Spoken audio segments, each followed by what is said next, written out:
Hello, everyone, and welcome back to Pull for Initiative, the tabletop role-playing stream where the audience influences the story. My name, of course, is Ben, and/or Benjamin, it says I'm known on the internet, and with me, I have Seth, otherwise known as Enby Banshee, who will be playing today as Lisa Forrest. Go ahead and say hi to everyone, Seth. Hello. Sorry, something in my throat again.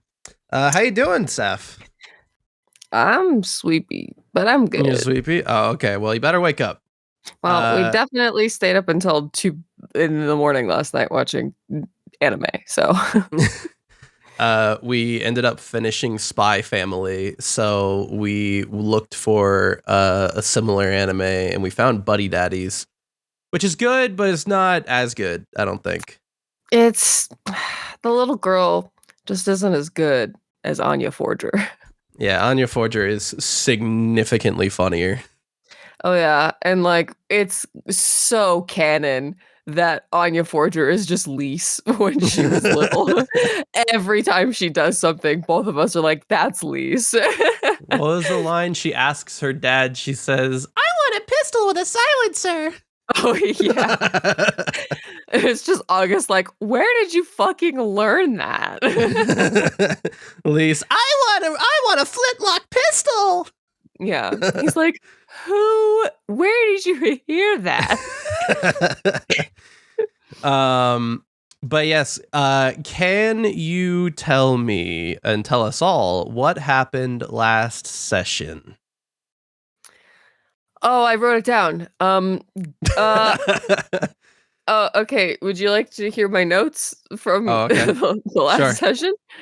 Helga has inspiration. Okay. And God's here now. I think Lise also has inspiration. She does. Yeah. Okay. Okay. That's what I wrote down. So all you wrote down is God's here now. Yeah. Well, you forgot a couple of very important details. First of all, a giant bird crashed down in northern Azure. Yeah. The largest seagull ever seen. This poor family where it was sharing a nice lunch together, and a gigantic seagull crashed through their ceiling and destroyed their dining room table and then hobbled out. And also there's a new build home that's definitely haunted. But yes, you are right. God has showed up. We're going to pick up where we left off. Okay. We come back, and Lise, there's ringing in your ears. Mm-hmm. And your vision is kind of doing that thing where it's blurry, and you're seeing kind of double of everything for a moment. You're not sure if the ringing in your ears is because of the horror of seeing such a brutal and merciless murder of Loghain, or if it's from the beam of light that erupted from Nyx Lumen's sword, destroying the ceiling of this cathedral, bringing down rubble that crushed over half the Templars in this surrounding this stage. Or perhaps it's from the shock of seeing the face of God himself looming above you, Tyr, the blind god. You look forward and you see Cassandra yelling something at you, but your ears are ringing for a moment. You can't quite hear her. You're a bit dazed and confused. And as you refocus on what's going on here, you hear her shout again. What do we do? Lise looks up and is like, oh. You know, when I said I wanted to fight God, I didn't mean in this capacity! She said, I think you taunted him a little too much! She's like, well, oops. She says, Cassandra, what are the chances that we can outrun God? She looks up at the ceiling in the round hole that is sort of framing this looming face of the blind god, his head almost seeming to be larger than this entire cathedral. And she says, "Not good." All right, well, saving this for a rainy day, and I guess if I don't use it now, when am I ever gonna use it? Cross your fingers and hope that this works. And I touch the writing on my arm, and I just go, Azazel! You touch the brand on your arm and nothing happens. Nothing happens, but I'm not sure what. Are you thinking of the stamp that Lise had? Is it? She gave you a letter stamp that you can. Oh, I thought what happened was he branded my arm, and I was like, I could use that as like a No. That was me something. No, I don't yeah, that remember was. Oh, okay. Well, that was no. She wrote her signature on your arm, and she warned you that would brand you as well. Right. Lise touches her brand and screams Azazel's name, and nothing happens. And Cassandra just stares at you and says, "What are you doing?" She went, I thought that would work. Oh, wait a minute. Didn't she give me something? Ruff. I start ruffling through my bag. I pull it out and I'm like, oh yeah, this thing. You will need to stamp a sheet of paper with that. Do you grab a piece of paper from your backpack? Yeah. I've got stuff in there. You reach in. What would Lise have? You reach in and you pull out one of the... You pull out one of those sheets that Helga was practicing her R's and S's on to learn to write. I kept that to hang it up on the fridge, and I'm like, sorry, Helga, this is a little more important right now. You pull that out. You cannot do any of this just yet. It is not your turn in the initiative order. Nyx Lumen just took her turn. It is now Cassandra in the initiative order. My intent for my turn. Yes. I forgot where I was in the initiative order. You are at the bottom. You rolled like shit. You rolled a 4. So it's Cassandra's next, and then how many turns until my turn? A couple. Shit. You are count the people on the board right now. You are the last one. Well, because Nyx just went. Was she at the top of the order? Yes. Fuck. Okay. Well, I don't really know how this is gonna go. Cassandra. What did Cassandra do? Right. Cassandra did a healing thing. I think possibly the best thing she can do for herself right now is she's gonna use a 4th level spell and cast Death Ward on herself. Okay. Let me pull up her sheet really quick. Do you want to roll for her? Or I guess you don't have to roll for that. Never mind. I was thinking False Life, not Death Ward. My bad. No. What level? 4th. All right. Cassandra casts Death Ward on herself, which I believe means she will, if reduced to 0, be returned to, what is it, half health? It is... Instead, drop to 1 hit point. That's right. Yes. Okay. That is Cassandra's turn, unless she has a bonus action to do. We all already have inspiration. She doesn't. You can't give yourself inspiration. Are you sure? I'm almost positive. Okay. So actually, I don't know that... Oh, no, you can, because that's not a spell. Sorry, I'm like, it's been 2 weeks since I played. I'm like reminding myself. Okay, as a bonus action, a creature other than yourself. You're right. Yeah. It's been a couple weeks, boys. I forgot all the rules of this game. Me too. Listen, we've been sick, and yeah, I forgot how to play this game.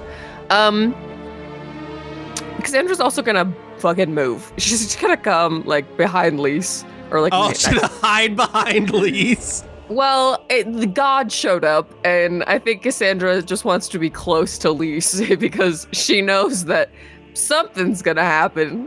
There's a pillar where she's standing. She either has to go like here or here or something. That's fine. Yeah, she climbs the pillar. All right. Next up are the Templars, all of whom,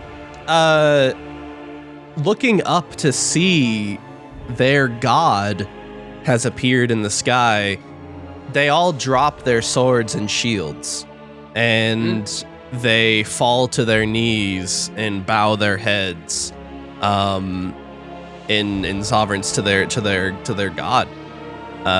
All of them are prone and not taking their actions. Fair. Next up in the order is Helga. Over here. Helga's gonna take another swing at that door to try to get it the rest of the way open, so at least some of these people can start trying to get out of here. Okay. Sure. Do you want to roll the attack?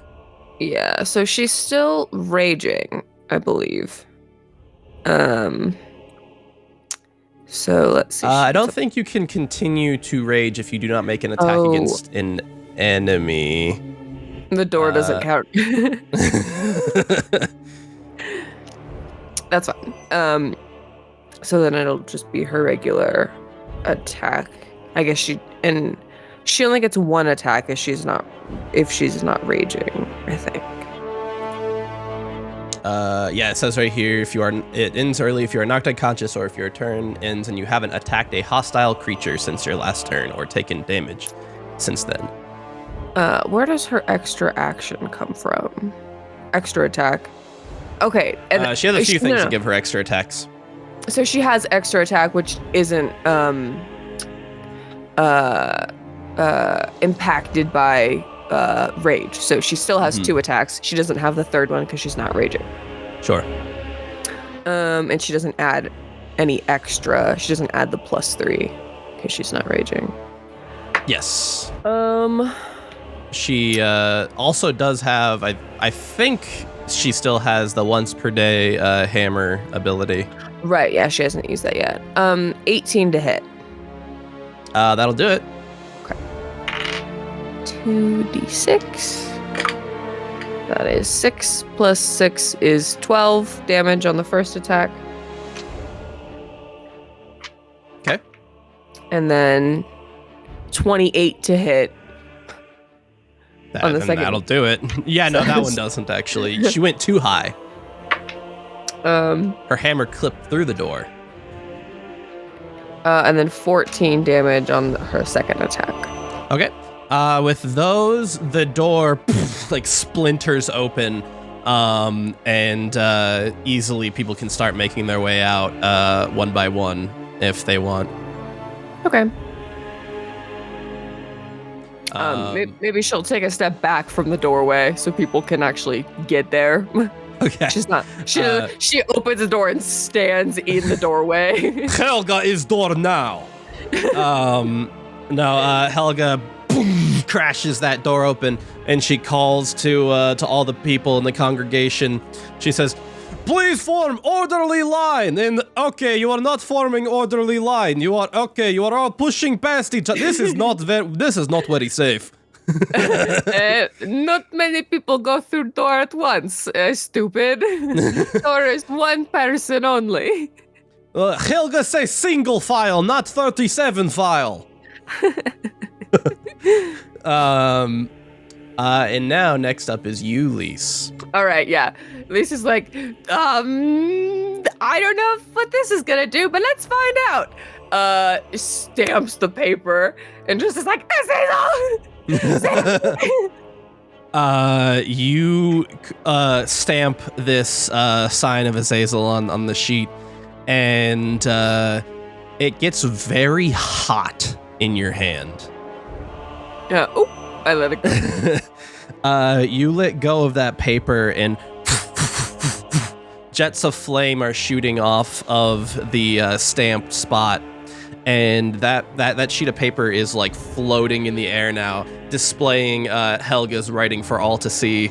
And as it's floating in the spot just next to you, you see as runes start forming on the ground below it,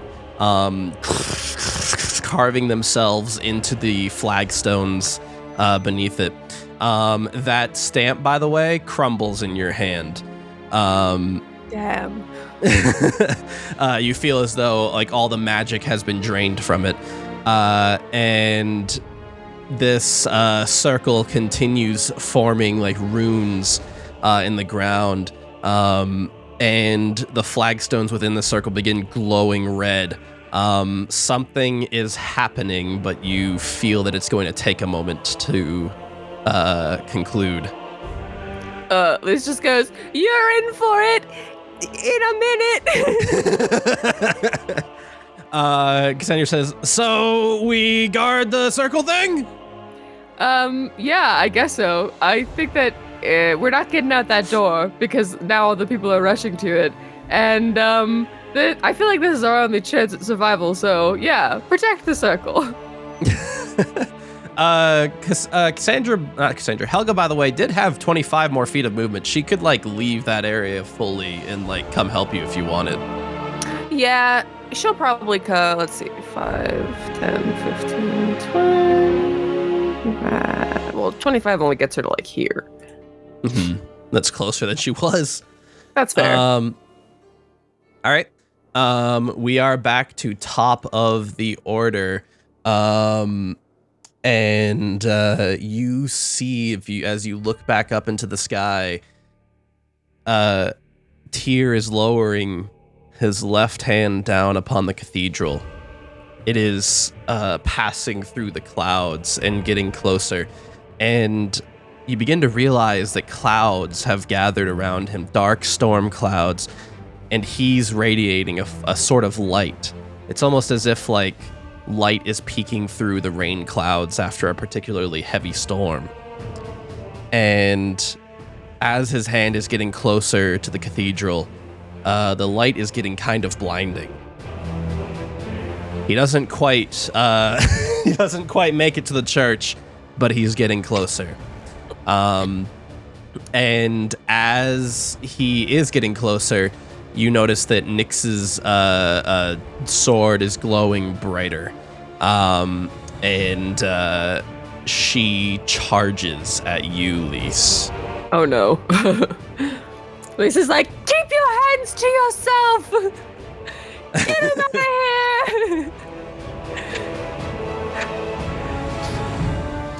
here! She takes a dash action. She does not quite get to you. Or she does get to you, but she is unable to use an action to attack you.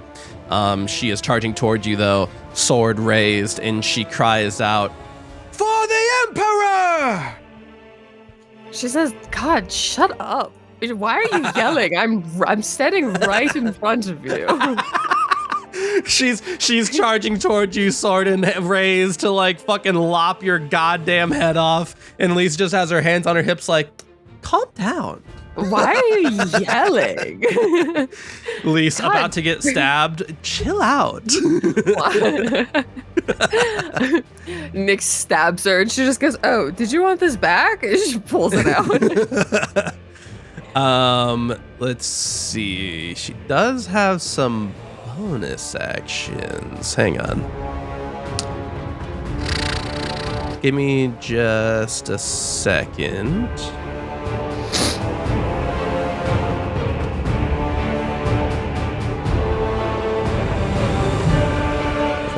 Just looking through everything that she has, seeing if we're going to use any of these. Yeah. I think she's going to hold off. She's got some tricks up her sleeve. She's going to hold off. Next up in the order is Cassandra. Cassandra's like, excuse me, get away from my girlfriend. No, fiance. I keep forgetting.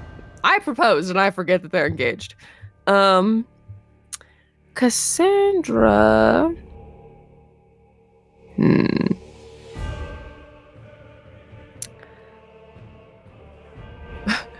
There's a couple things Cassandra could do that would be super fun and interesting. Fuck, Nyx is wearing that stupid armor. But that's only spell attacks. That's only spell attacks. That does not infect a saving throw. If I remember correctly, that is what we said last episode. I don't know. I don't know. I am tempted. I'm tempted. Let's see. What is this one? That's a...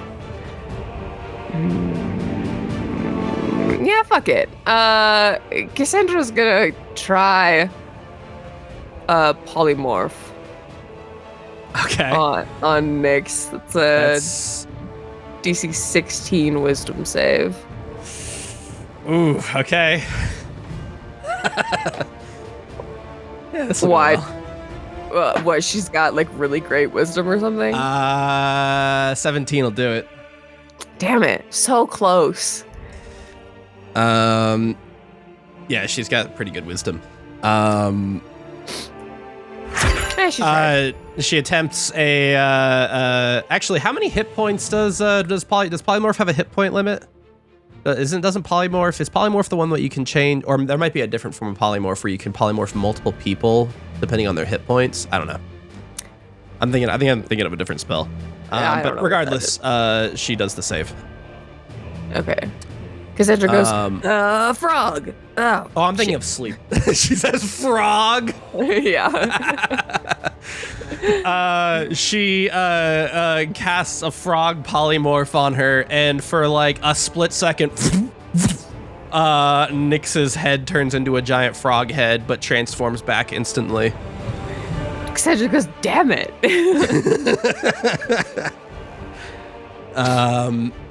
We continue to the Templars, who are still not doing anything. Cassandra's also going to step next to Lise here, just so she can be within melee range of Nyx. Okay. Cool. So then next up in the order is Helga. Helga says, uh-oh, friend in danger. She's gonna come like over here-ish, I guess. Okay. I'd say she has just enough movement because that one square was difficult terrain because she climbed over a pew. Yeah, she stomps kicks it out of the way. Yeah. She steps on it, it breaks under her.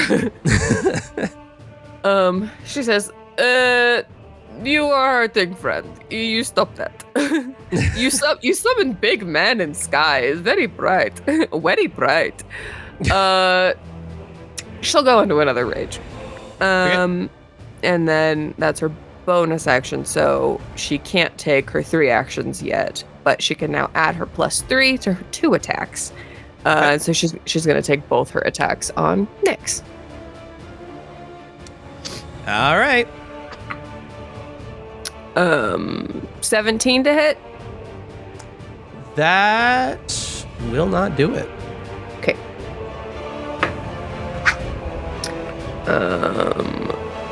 I'm gonna use Helga's inspiration to add to that die roll. So is that a D8? That's inspiration? Yes. Sandra's actually, it might be a D10 now. Hang on, let me double check that. Yeah, it's a D10 now because she leveled up.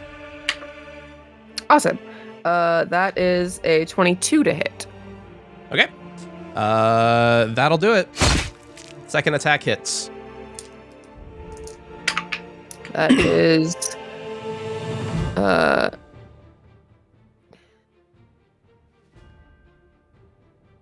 19 damage. All right. Nyx takes 19 bludgeoning damage as Helga's hammer comes crashing down onto her left shoulder.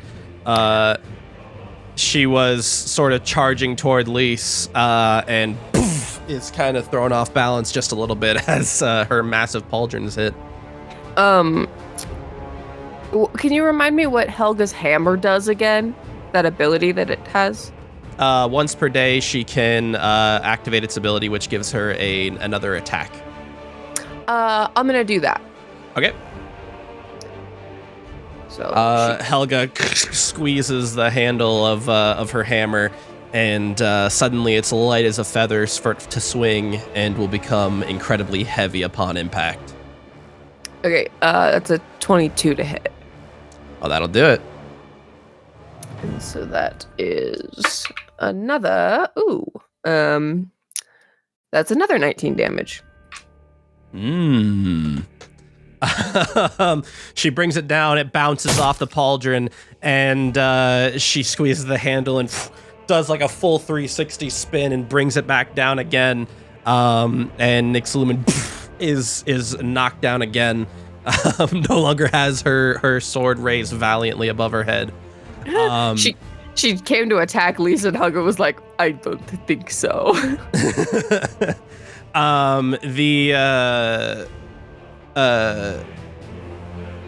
What was I gonna say? Oh my god, I just brain farted.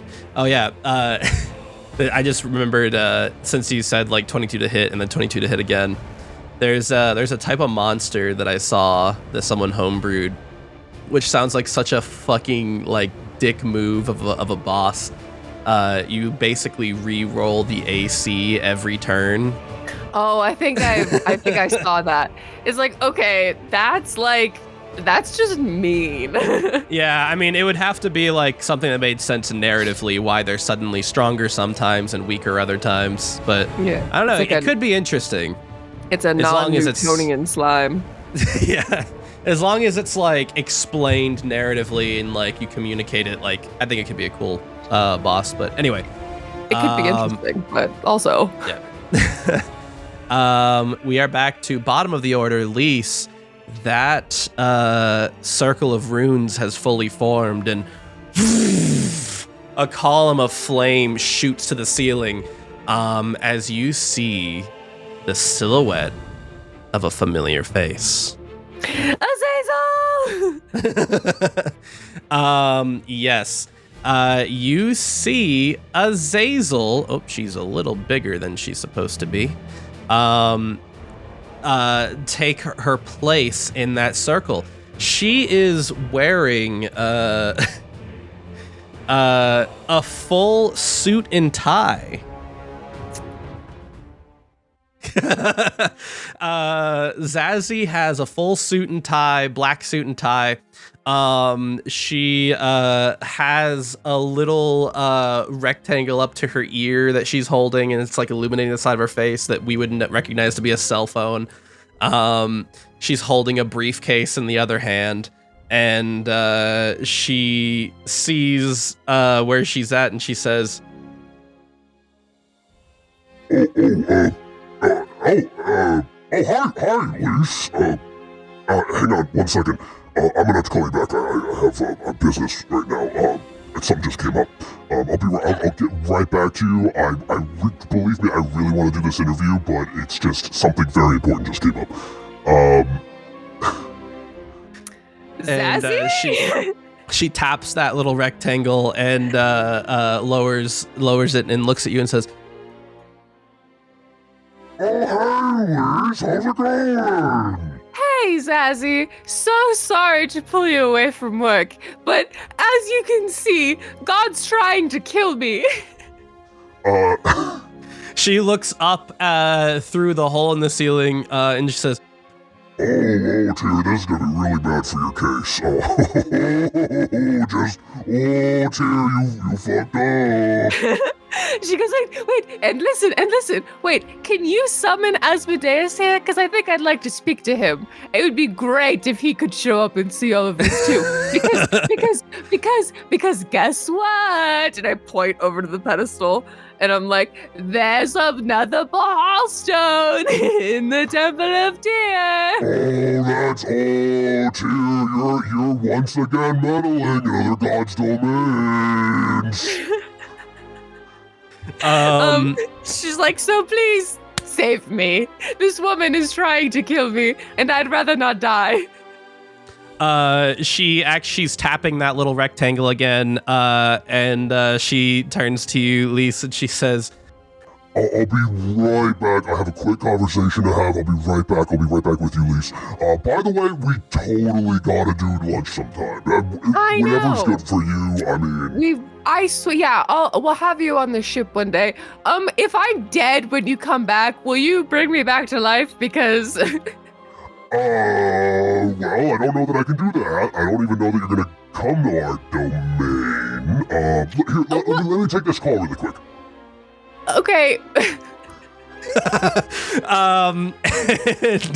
and she steps a little bit away and raises that rectangle to her ear again and says, No. I would say postpone the interview for now. We have something bigger to talk about. There's actually Discovery missed something on the last case update, and she's clearly discussing something very important. What does Nyx do as this is happening? As all of this happens, Nyx's jaw has dropped, and she says, "You have summoned a devil into Tyr's holy home!" She said, yeah, well, he's in a legal process right now, and this is all bad for him, so... Listen, I'm just doing my civic duty, I think. The people in the church who were filing out the door begin doing so in, panicked fashion as they see that a devil has entered the room. And they are screaming now. And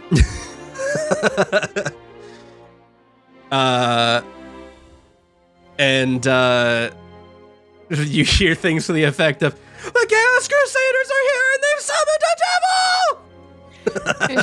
She's like, yeah, this is great for our reputation, I think.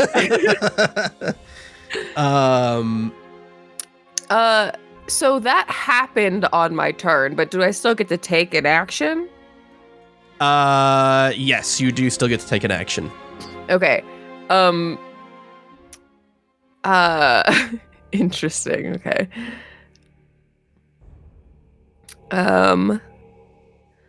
Let's see.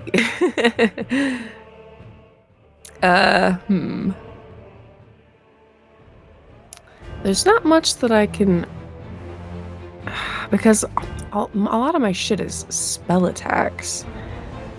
I guess this one's dexterity. All right. I'm gonna. Lisa's like, I know that this is gonna get sorted out somehow, but you're still trying to kill me, so and then she casts immolation on Nyx. That's a DC 19 dex save, please. Okay.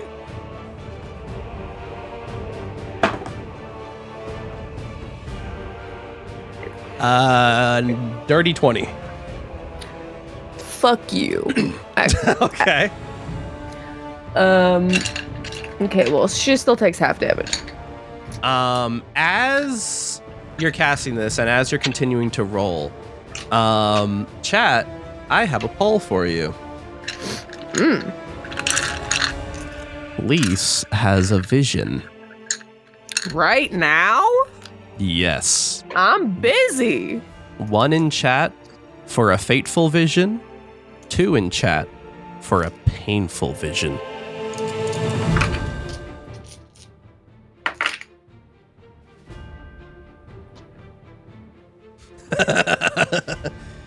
Will the vision be fateful or painful?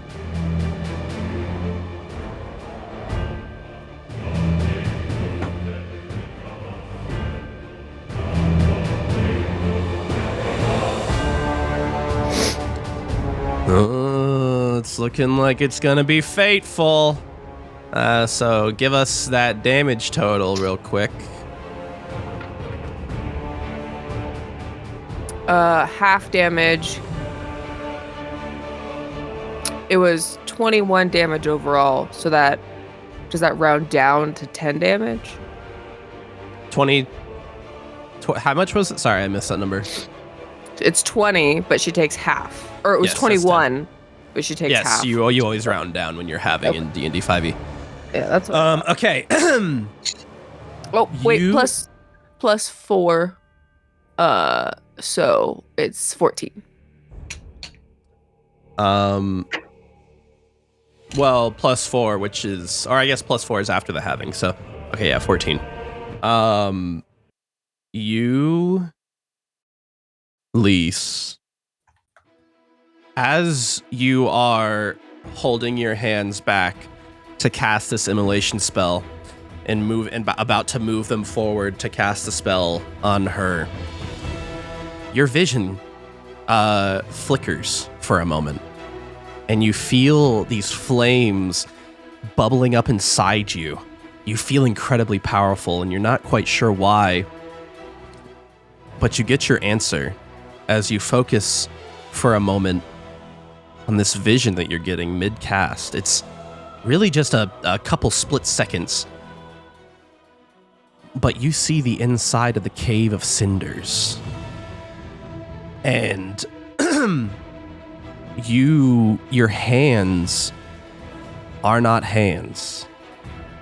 Your hands are wings. You move your wings back to flap them forward, your phoenix wings. You are on Helia's pedestal. And before you, instead of this Templar Knight Commander, or Lord Commander rather, you instead see an elf woman with black robes adorned in gold. You bitch! No! And Leave her alone!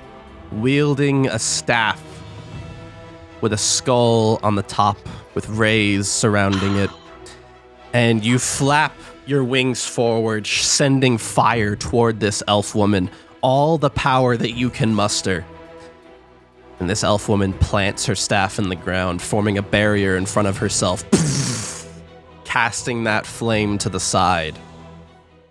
And as this vision flickers back away, you are no longer in the Cave of Cinders, and you see that your wings have become your hands again.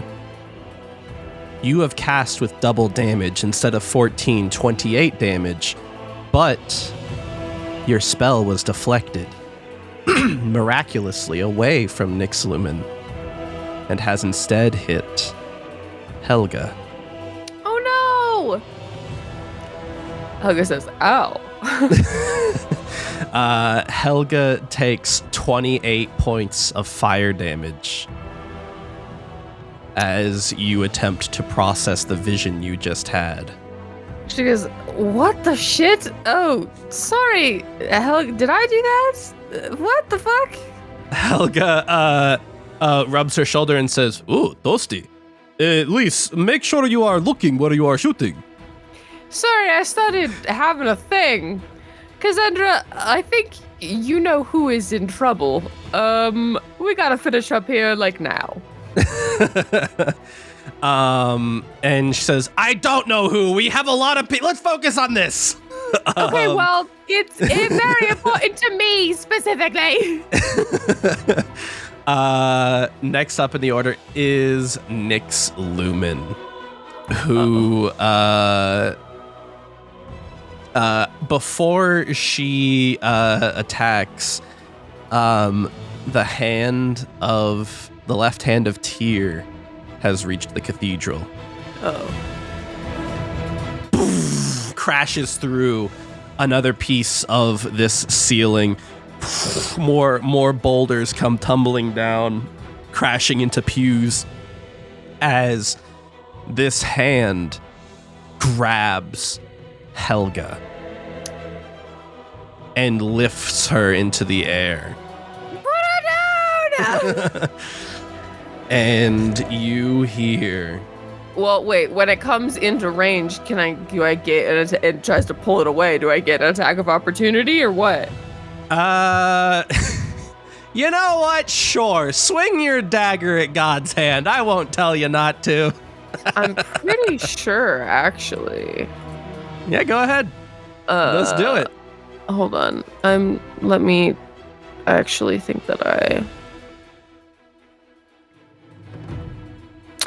because I have Warcaster, I can use my reaction to make an opportunity attack to cast a spell. Okay. So. Do it. I am all for you doing this. I mean, I don't know that it's gonna do anything, but I'm not just gonna let him pick up Helga and take her away. Fuck that. I'm gonna use my sorcery points to regain well, actually no. I'll just use a 4th level.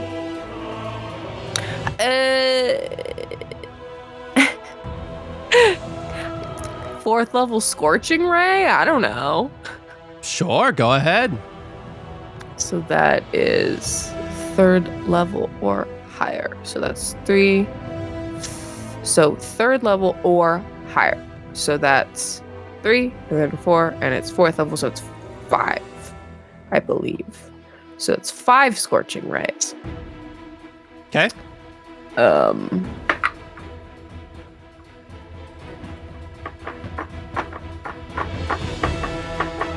You gonna roll attacks or? I'm doing math in my head. The first one fails. 23 to hit? That'll fail. Oh, are they all gonna fail? I don't know why I even tried. No, go ahead. Keep rolling. There is an AC for this. It's like 30. There's an AC for this. You did the thing, so commit to it. Natural 20 plus 10 is 30.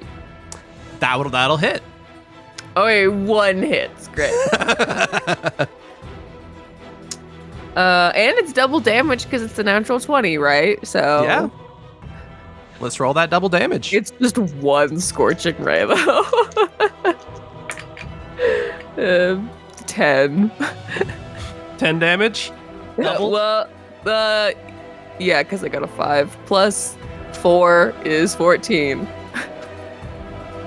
Oh no, the 10 is the doubled number.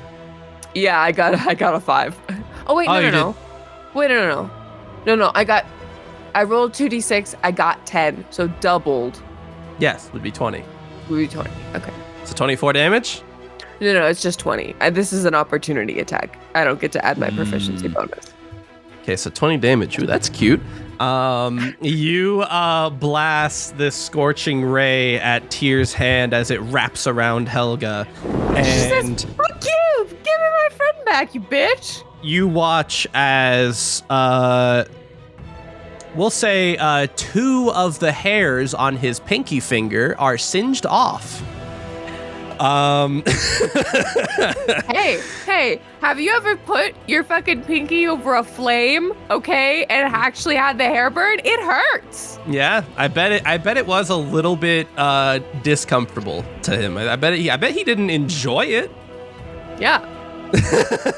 Listen, I know that I can't fight God, but any amount of pain or discomfort that I can give him is worth it, okay? He lifts Helga into the air, and Helga says, uh-oh, this is not good, and takes...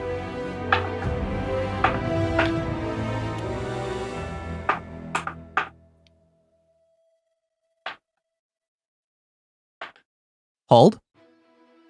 I'm gonna need some more dice for this. Oh god.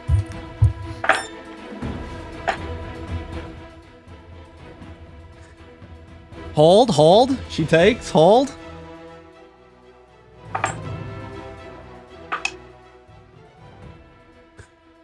Hold. She takes.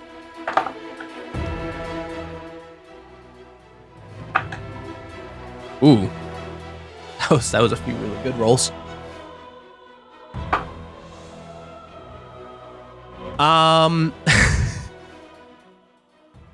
Helga takes 121 radiant damage. As she glows incredibly bright. Like light coming out of her eyes and mouth and ears. And Tyr drops her onto the ground over here. Helga has relentless endurance, so I believe that when she is knocked unconscious, she can instead drop to 1 HP. Okay, I think she has like a limit on how many times she can use that. Yeah. Does she have to be in a rage? It doesn't say. Um, I think it's just something that she has because she's a barbarian. But it's once per long rest, if I remember correctly. Okay, yes. That's a half orc thing. Yep. Okay. Yeah. Yes, she instead drops to 1 HP, bloodied, and falls to the ground. Somehow withstanding one whole attack from Tyr. You can't knock Helga down. Helga is strong like a mountain. And with that, Nyx takes her turn to attack you, Lise. And give me 1 second here.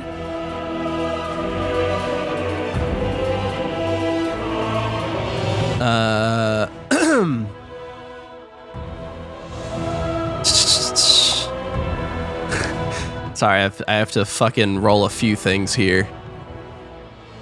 I'm not used to playing paladins, so I need to remember everything I do here. She gets 2 attacks.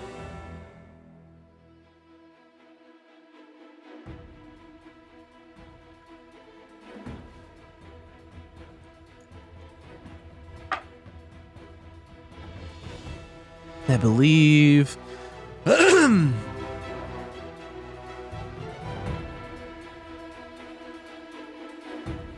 Let me roll these attacks on you really quick. Does a... Oh boy. Okay, a dirty 20 is gonna hit. And 27's definitely gonna hit. So both attacks hit.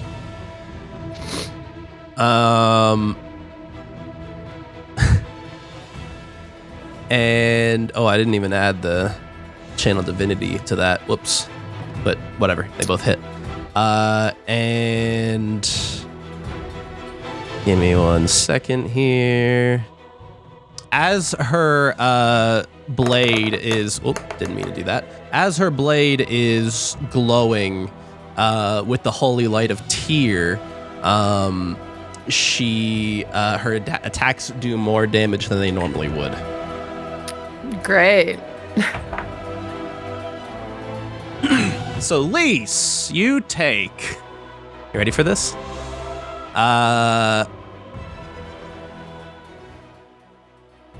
13 damage from the first attack. Okay. So let's apply that. Actually, no. Plus 3 is 16. Great. You take. This one's not quite as bad. 11 damage from the second attack. And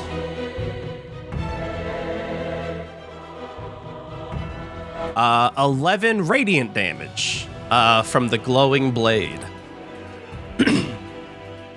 As the holy light of Tyr burns you to the touch. Ow, you bitch. I'm Azazel, please hurry up. Azazel's on the phone and like holds up a finger to you and like points at the phone and like holds up a finger. I motion to my wounds.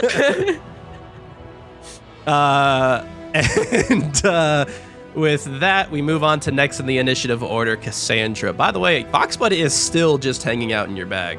I don't want God to get Foxbud, okay? Foxbud, he's staying where he is. Next up is, yes, Cassandra. Are all of her spell slots on her thing current? Yes. Okay. I think. 5th level prayer of healing. Okay. To heal everyone in here? Yeah. Okay. And that's up to 6 creatures. So throw it on Lisa and Helga, but I guess I was gonna say throw it on Logain's soldiers as well. I don't know, I guess might as well. Okay. Do you want me to roll this? Oh yeah. It's 5d8 plus 4.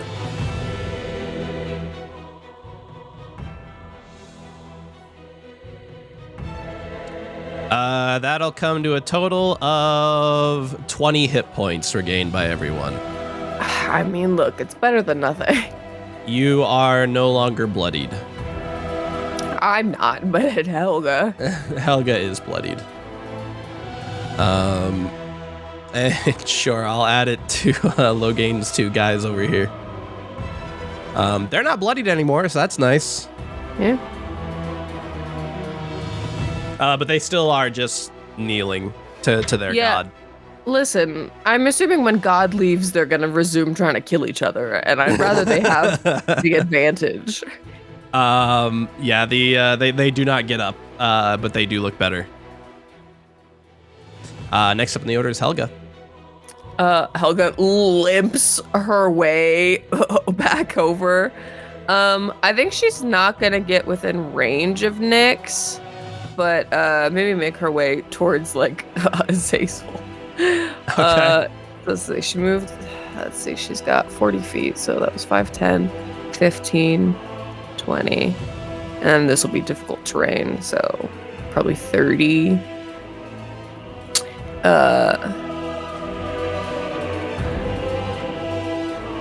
Yeah, I guess she'll hang out over here. She's gonna die if Nyx attacks her again. So I think she's just gonna... I don't even know what she could do. She can't really, like, do anything to regain hit points. Yeah, most of her stuff is just enduring damage, not recovering it. She's gonna dodge. Okay. She's gonna stand where she's at and dodge. She'll have advantage on saving throws, and attacks on her will have disadvantage. Yeah. Okay. That's Helga's turn. Next up is Lise. What does Lise do? She's gonna disengage. Okay. Well, how badly does Nyx look hurt? Certainly not bloodied. Yeah. I'm gonna run away. Okay. Oh, fuck! This 10-plot woman hits hard! Yeah. 5, 10, 15, 20. I'm gonna come hang out next to Zazie. I think she literally runs and is like hides behind Zazie. hiding behind Zazie, yeah.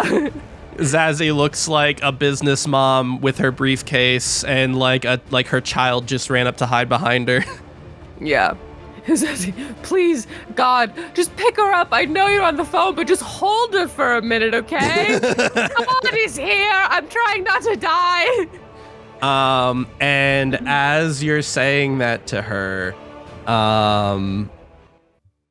you hear her in her call, and she says, All right, good. All right, I guess I'll see you in just a moment. and she lowers that phone, and you see another one of those circles rapidly form in the ground with runes. Yes. And you hear echo throughout the room. Hello, everybody. My name is Asmodeus. I just point at Nix and I'm like, you're fucked now! You're fucked now! You shouldn't have fucked with me, you stupid bitch! I know the devil! And I'm realizing now I don't have a token for Asmodeus, so I'm just gonna drop another Zazzy token down. That's fine. Double Zazzies. He appears sort of next to Zazzy. You're being sort of sandwiched between these two massive devils. Zazzy looking like this giant red demonic like horned creature. Asmodeus kind of just looking like a red skin toned, like kind of like lightly stubbled, chiseled chin, perfectly coiffed hair, also in a suit, also holding a briefcase. And he says, "Hello, everybody. My name is Asmodeus. What's going on in here?" She's like, I don't think I've ever been so happy to see you. Hey, it's good seeing you too, Lise. I just point up and I'm like, so God's tried to kill me again. And he says, I see that. And he pulls out some court documents. And he looks up at Tyr and he says, Tyr, I think that you know as well as I do that you're in violation of quite a few divine statutes right now. And I point to where the Bahal stone is, and I go, and look. Now, we cannot necessarily use the Bahal stone just yet. That will need to go to a court of appeals. However, and Right, he thumbs through his clipboard of documents. He says, Tyr, I think you are well aware that you are in direct violation of the Divine Mortal Interaction Code of Conduct, Section 12, Subsection B, Subsection 3, clearly stating that no divine will directly participate in acts of aggression aimed at a mortal. All violent acts must be conducted through a Council of Fates or through a proxy or subsidiary, which I don't see in here, Tyr. I'm gonna be honest with you. That looked an awful lot like your hand. Yeah, Lisa's just going, get fucked. And you actually hear you hear Tyr's voice booming in the distance. This is for the greater good.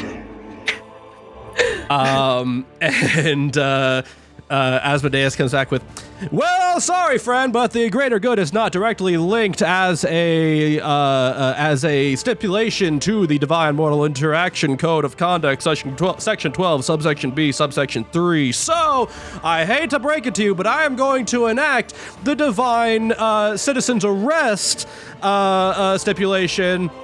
I hate to break it to you, friend, but you're not a divine anymore. What?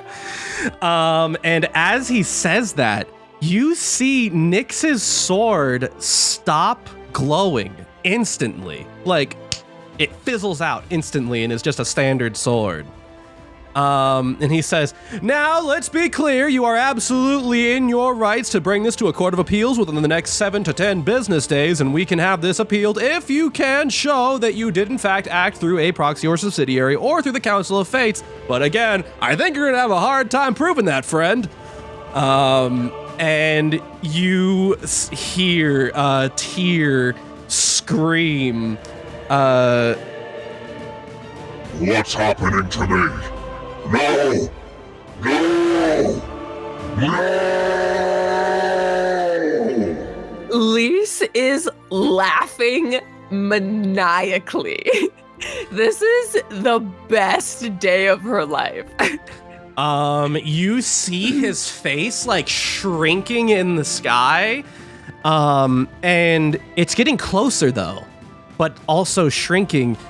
and you realize he's getting closer and closer, and poof, he like Marvel Cinematic Universe style like superhero lands in the cathedral. He is significantly smaller, and no longer glowing, and standing upon the altar of his cathedral. I look at Asmodeus and I go, is he just a guy now? He is a 12-foot tall guy. But Asmodeus says, yes, for the time being, until this is brought to a court of appeals and possibly rescinded, Tyr will exist in this universe as a mortal. And what happens if he dies?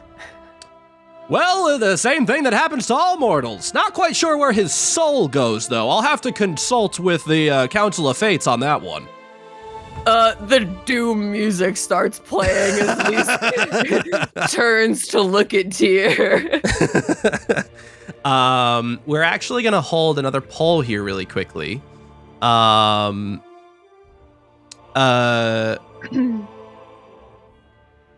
Asmodeus is going to have something else to say to Lise, and that's going to be decided by this poll. Okay.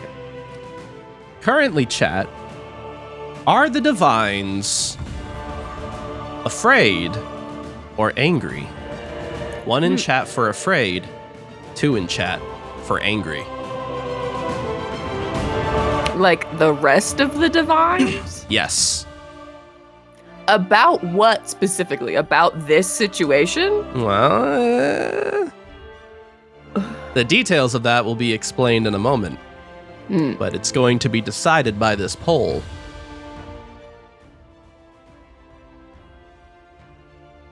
Interesting.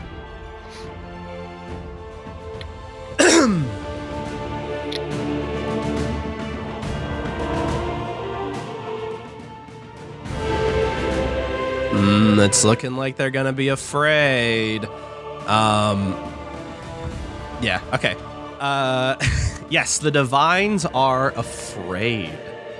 And so, Asmodeus turns back to you, Lise, and he says, now, I hate to just show up to a party and instantly run, but we have quite a bit of important business to attend to. You see, Lise, the Divines are pretty afraid because of your actions right now. What does that mean? What do you mean? Well, you see, the end of reality and all things that anyone, including Divines, has ever known is about to come, and we believe that you are at the center of it all, and believe me, I'm on the side of keeping you alive, but a lot of the Divines want you dead, and it's causing a whole lot of drama upstairs. Listen, I was told that I was going to stop reality ending, okay? So maybe just mention that. Well, yeah, so there is another side of the coin where we are having to argue that, you know, you guys are actually going to save the world. There's another side that's arguing that any threat to the Divines is a threat that must be immediately extinguished. There's a whole court case on this as well. It's being decided right now. But we have to get right back to that. Zazie, I'm gonna need you with me in the court. And Zazie says, okay, sorry, Lise, I really hate to just show up and leave like this, but we really gotta do lunch sometime. Yeah, no, you know what? You've been a big help. Do you have any more of those stamps? Here, let me open my briefcase here. Scotty should be here somewhere. Sorry, court docs, we got, evidence, here we go, here you go. And she hands you another one of those stamps. Hell yeah, thank you. I put it in my pocket. She says, I don't know that I'll always be, like, able to respond. We are, like, super busy these days, but I'll try for you. I totally understand. Listen, you've been a big help. Hey, do any of you have any healing, like, just before you go? Like, we're, you know, a little fucked up. I'm about to kill God, so, like, any healing would be super helpful. Asmodeus? she turns to Asmodeus and he says, so, so sorry, Lisa Forrest, but you see, under that same Section 12, subsection B, but subsection 2, helpful acts cannot be directly conducted by divines or otherwise patrons of the other planes unless a contract is formed of some sort, which we would have to form a contract with you. You'd have to give us something of equal or greater value, like such as your soul or something. No, I don't. But unfortunately, we cannot participate in this fight here legally, or else Tyr may do the same thing to us. All right, fine. All right, well, see you later, I guess. And he says, "All right, Zazzy, let's blow this popsicle stand." And she says, Sorry, Lise. Seriously, lunch sometime. Next time. Next time.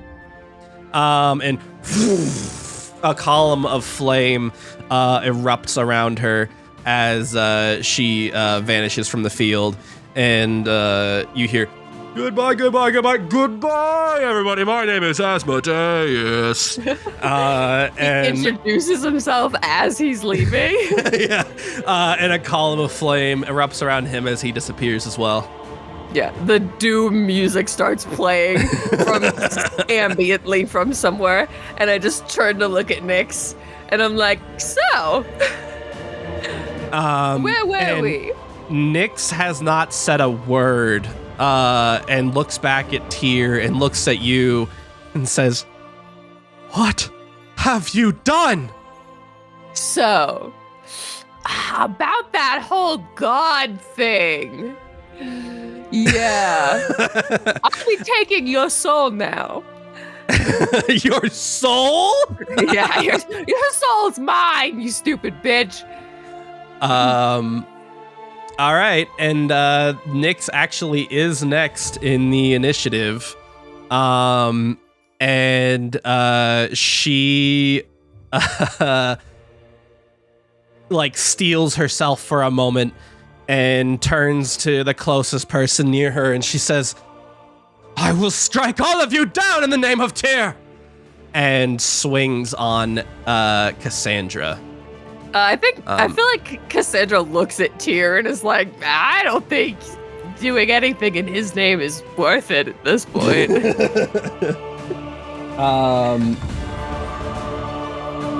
She still does get 2 attacks. Dirty 20 will do it. And a 26 will do it, yes. Yeah. I did my math wrong. I was like, wait, there's no way that's a 16. I forgot to carry the 1. So both of those will hit. She does...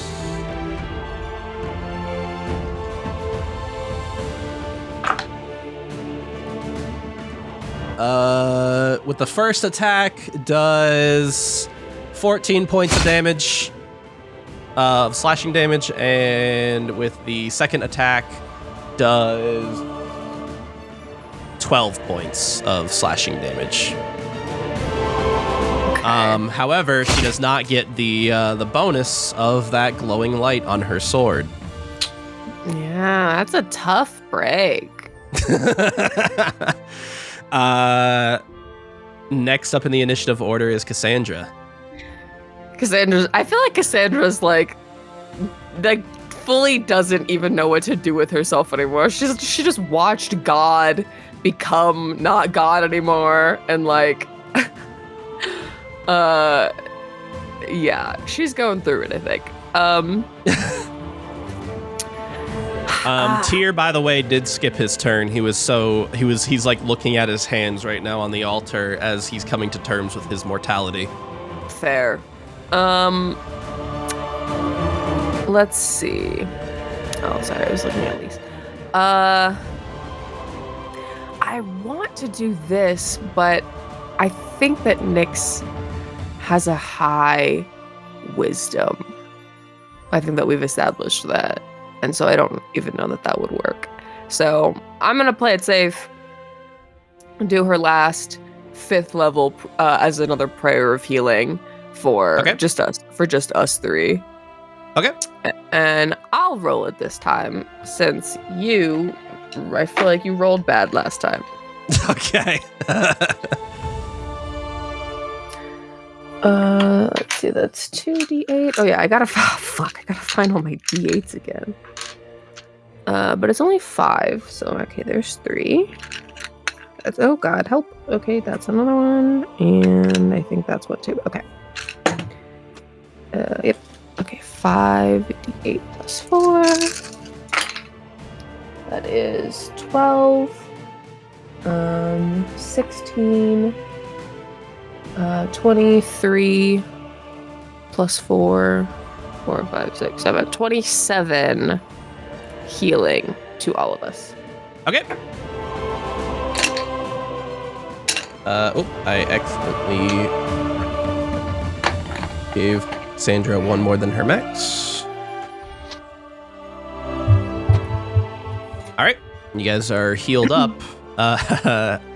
Helga is still bloodied. She's listen. But yes, this prayer of healing heals you and Cassandra up to max. Awesome. The Templars, seeing their god descend upon the altar, just a 12-foot tall mortal man now, they look around them at the church and at all of the civilians desperately trying to get out. And they bolt for the door as well.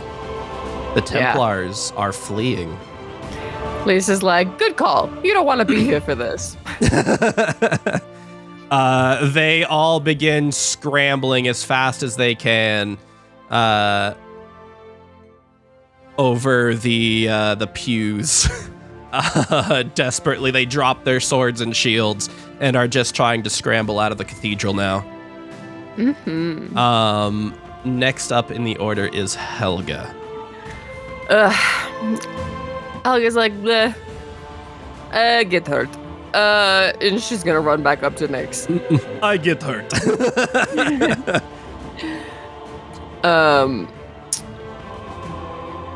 Is she still in a rage?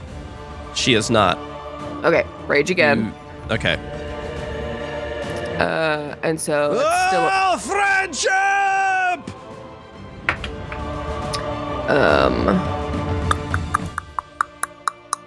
The first one misses. Okay. Well, did her AC go down at all? Because Tyr's not God anymore. Well, in 11 is still not going to hit. Yeah, her AC dropped below natural armor. Natural 20. So that Auto is, success. Yes. So that is 4 plus 6 is 10 plus 9 is 19. 19 damage? Yes. And that's doubled. So it's whatever 19 times 2 is. Okay. She takes that damage. Nyx is bloodied. Yeah. How does it feel, bitch? That second hammer, that hammer hits her, and she coughs up blood, and she says, "I'll kill every last one of you heretics." Well, you can try, but next up in the order is you, Lise. Ooh, things aren't looking good for you, babe. Uh-oh. We're gonna 4th level. Oh, fuck, but her stupid armor. So it's better to do something with a saving throw.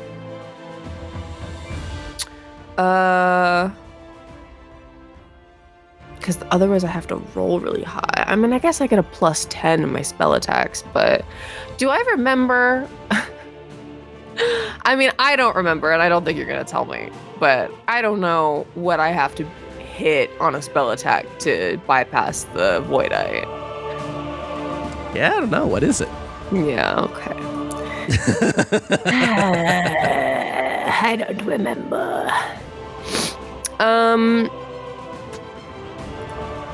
It's oh fuck. I always ask you this and I always forget. But how many sorcery points is it to regain like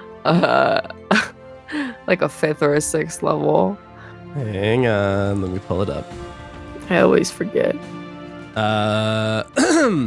To create a spell slot of what level? Let's say 5th. 7.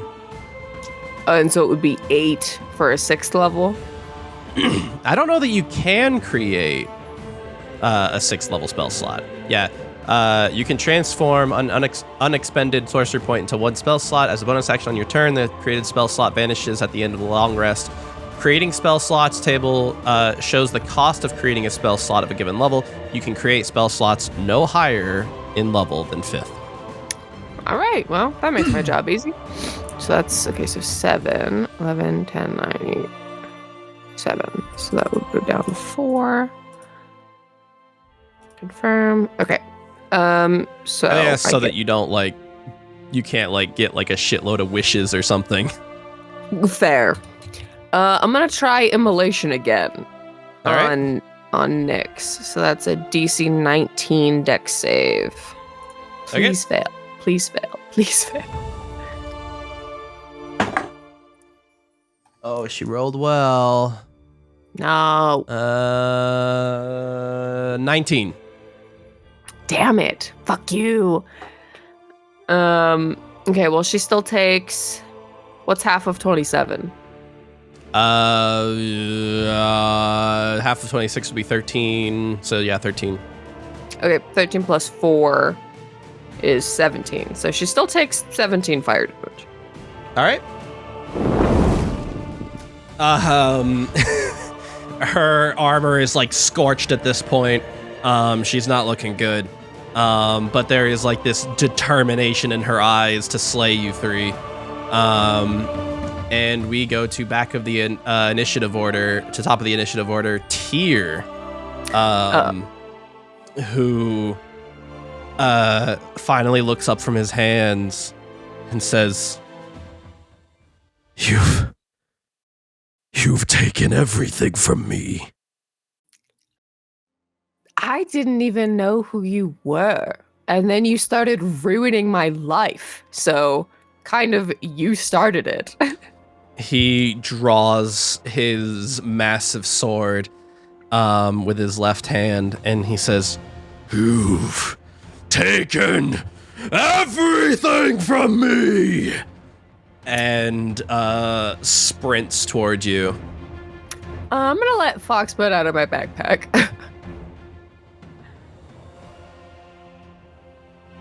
He does make it up to you.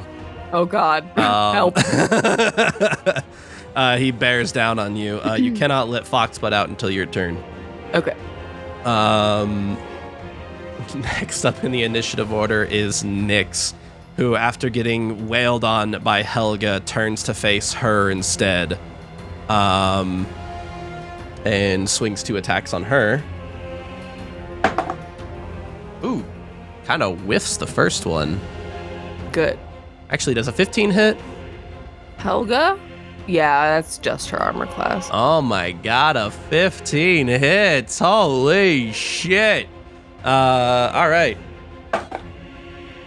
And a 21 definitely hits. So both hit.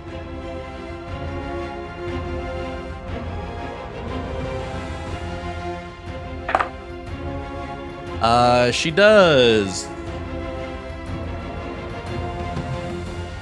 Between both attacks, 18 slashing damage, which I believe is halved while she's in a rage, right? Yes. So she instead takes 9 slashing damage from these attacks. Next up in the order is Cassandra. All right. Cassandra is going to bonus action 4th level healing word to Helga. So that's 4d4 plus 4. Okay. Which...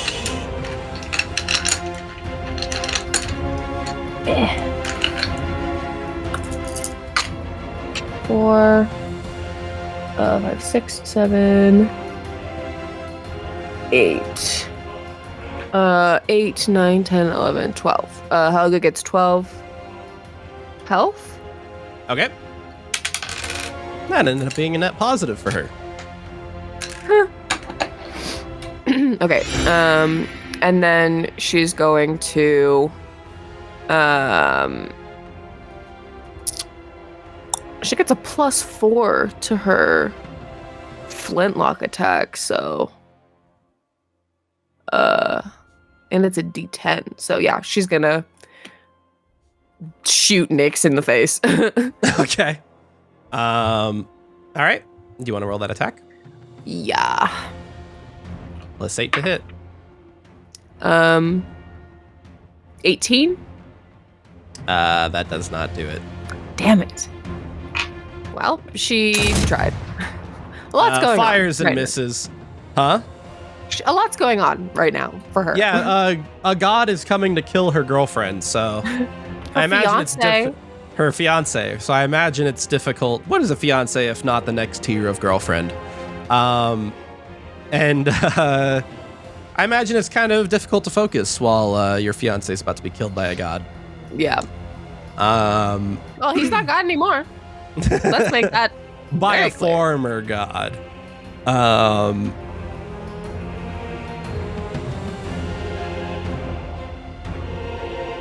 These Templars continue scrambling for the exit. They want nothing to do with this. Fair. And you actually hear people finally breaking down the doors everywhere else as well. People are screaming and fleeing the church. All right. We go to Helga next in the initiative order. How fucked up does Nyx look? I know she's bloodied, but does she look like maybe if she takes 3 attacks from Helga, she might be dead? I don't know. She doesn't look she doesn't look 1 HP bloodied. I'll say that. Right. Cause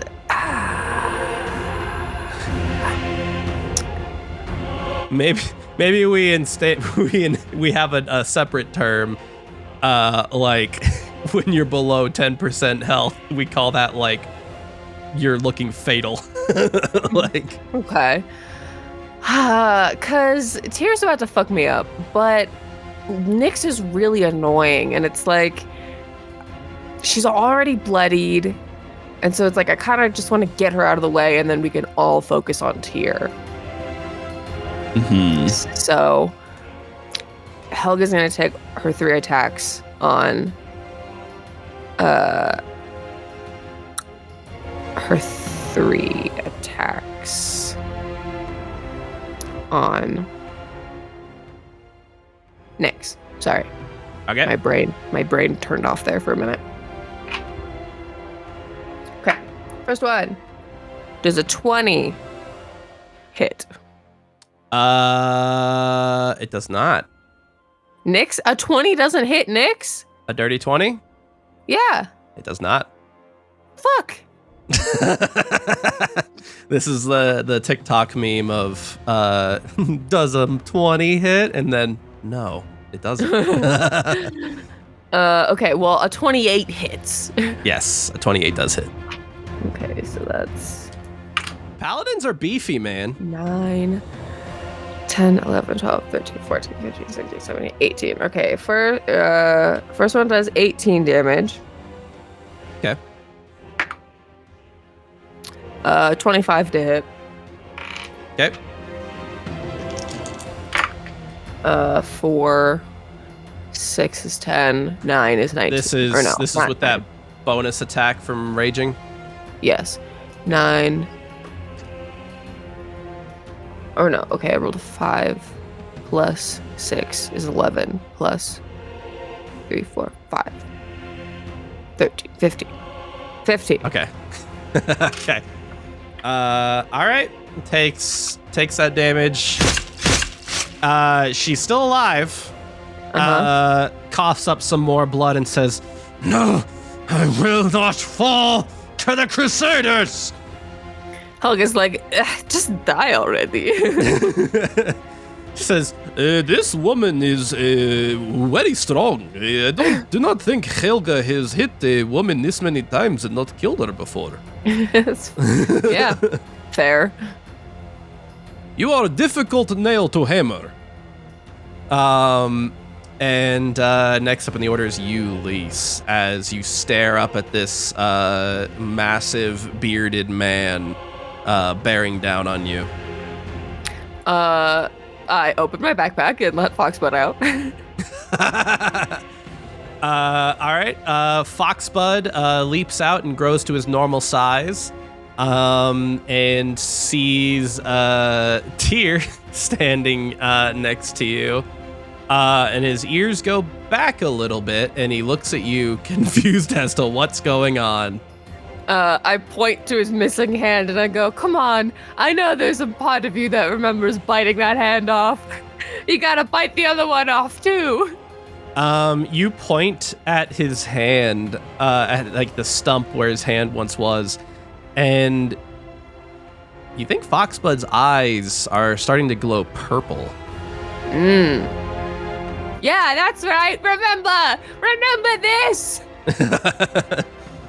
Okay. Let's see what we can do. I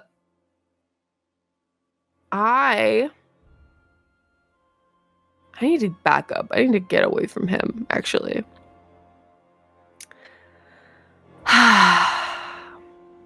Because I can't cast Fireball if I am standing in the way.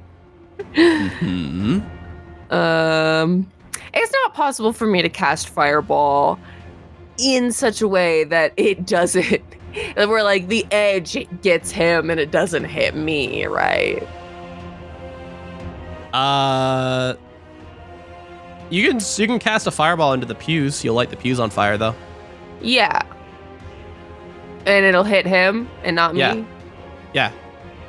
You will be lighting this cathedral on fire. Okay. What else is new? I'm actually pretty sure some of these pews are already on fire from something I did earlier. I don't know. Oh, Lise, really good at burning down churches. It's the strongest spell that I can do right now, and I'm literally fighting God. So it's like, I kind of have to, you know? I still can't believe that you almost passed up on getting Fireball. Did I? What did I? Yeah. Do you not recall that? I don't recall that. I made fun of you for wanting to choose something other than Fireball. That's right.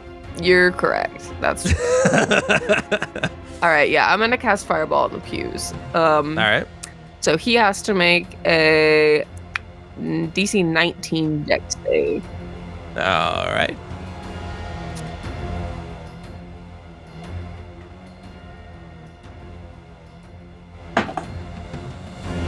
Uh, 16 will not do it.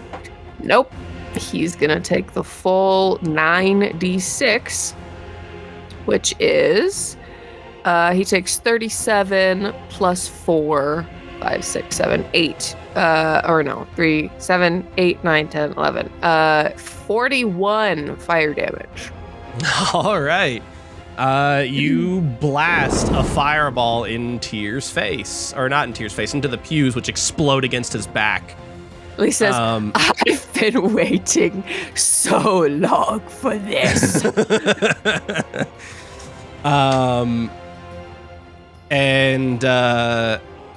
His eyes are like, even though he doesn't have eyes, like the sockets are like glowing lightly with this like radiant energy that's sort of like flickering. You feel that he's struggling to harness any power he has left. And we are back to top of the order, which is him. Oh, no, Foxbud didn't get to go. Oh, right. Yes. That's right. I forgot, since he's finally out now. Yeah. Foxbud is going to multi-attack, so he's going to come up here. He has advantage because I am right next to him. So he's going to take his 2 bite attacks.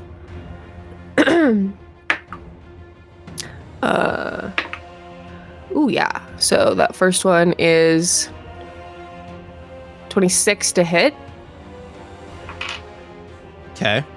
And it is that. Does that hit? Yes, it is. Okay. No, 26 doesn't hit. 15 piercing damage, and he has to make a DC 13 strength save. Okay. How much damage did you say? 15. Okay. Ooh, actually, hang on.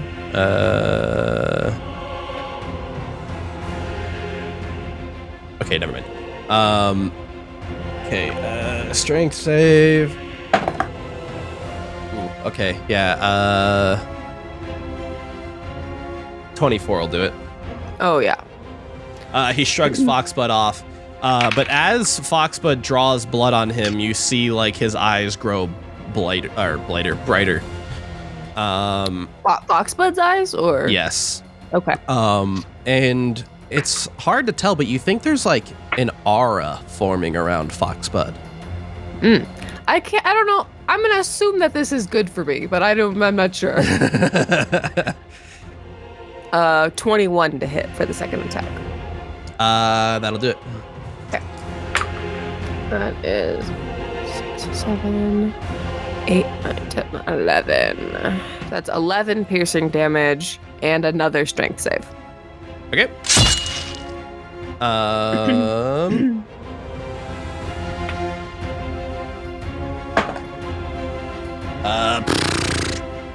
19. Yeah. Okay. With that, I think that's the end of your turn, right? Yes, that's the end of my turn. Okay. We move on to Tyr, who lashes out at you, Lise, with his left hand bringing his great sword down on you. I'm gonna cast Shield as a reaction to up my AC for that first attack. Okay. Will a fuck, where the goddamn hell did I put his goddamn sheet? Only a 19. Will 19 do it? No. No? Really? God damn, My- I've given you way too many AC boosters. I mean, I took Shield first level, so. How much does shield add to your AC? +5. God damn. Okay. Makes another attack, however. Mm-hmm. Okay, that's more like it. 25 to hit. Yeah, that'll hit. So he swings his great sword down on you. He collides with that barrier that you cast, and then brings his right arm back and swats at you. His arm being larger than you. You take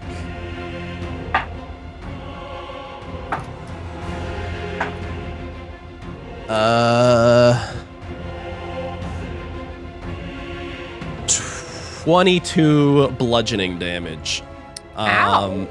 And you are tossed backwards 10 feet as his arm swats you back. All right. Give me a dexterity save.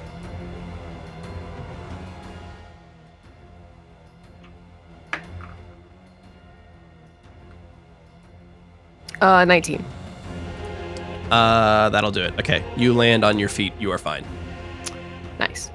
Next up in the initiative is Nyx, who swings on Helga. Helga again.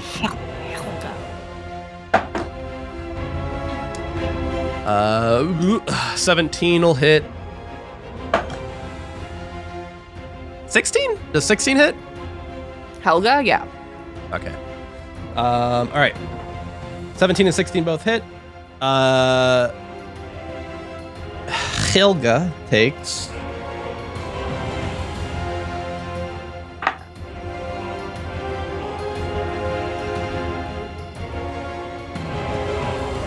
26 slashing damage from these two attacks, but instead it is halved to 13. Yeah. And like blood is kind of leaking out of Nyx's mouth as she, through gritted teeth, is giving her all into bringing down at least one of you. She's trying. Next up is Cassandra. Cassandra's gonna use, I believe, her last 4th level on another prayer of healing. Okay. For Helga and Lise. All right. So that's another 48 plus 4. If you would roll that, please. 48 plus 4. Yeah. That is 19. It's better than nothing. 3 threes. I didn't even know it was possible to get that many of the 3s. So 19 hit points, and this was a prayer of healing, so all of you are affected. Yeah. All right.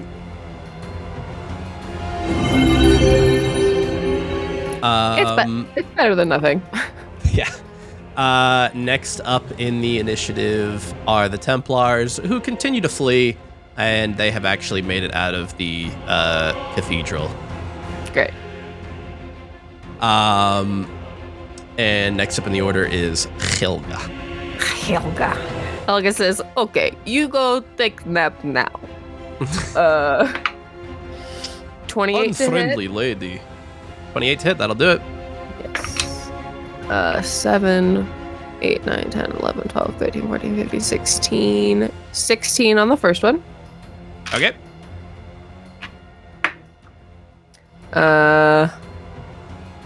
17 doesn't hit. Nope. But 28 again does hit. So that's 4, 5, 6, 7, 8, 9, 10, 11, 12, 13, 14, 15. Another 15.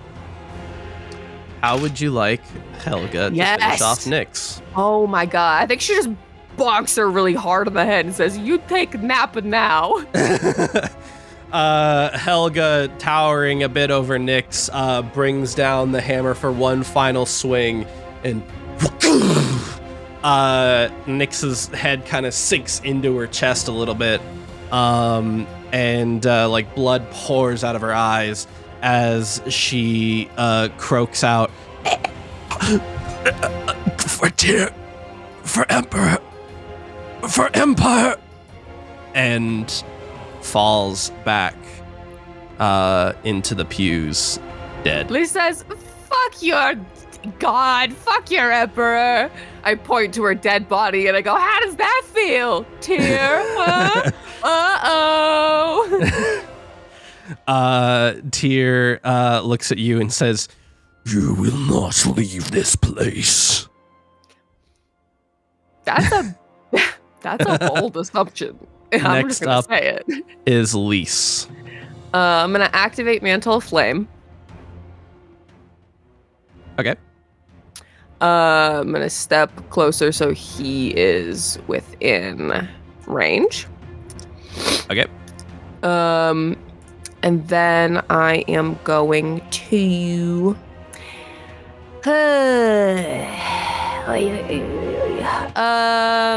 for my own safety, I'm gonna False Life. Okay. I'm gonna 3rd level False Life.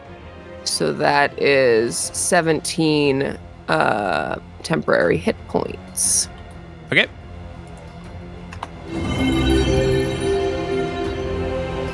You summon these bones over the top of your already sort of skeletal themed attire. Yeah. Oh yeah, I tap the skull of Lightbane and I go, look, I got another one of your followers right here. God damn. Lise gets the upper hand and goes right back to taunting. That's what she's best at. So that's her turn, and then Foxbud is going to, Foxbud's gonna blink. Okay. For his own safety. He blinks his little eyes, then what? I'm kidding. Yeah, I know. Cool. He does not disappear this round though. Okay. He casts Blink on himself. Next up in the order is Tyr, who his eyes are like his eye sockets are flickering with this holy light, and he says, "You are the greatest evil Amaris has ever seen," and brings his sword down upon you again. Ouch. Ooh, here we go. Finally a nat 20. Oh my god, no. I'm just gonna roll a macro for this. Shield? Sorry, hold on. I guess actually shield wouldn't help. Yeah, what are you gonna shield against a nat 20? Yeah, go ahead. I don't know. My brain was like, I have to do something. He does.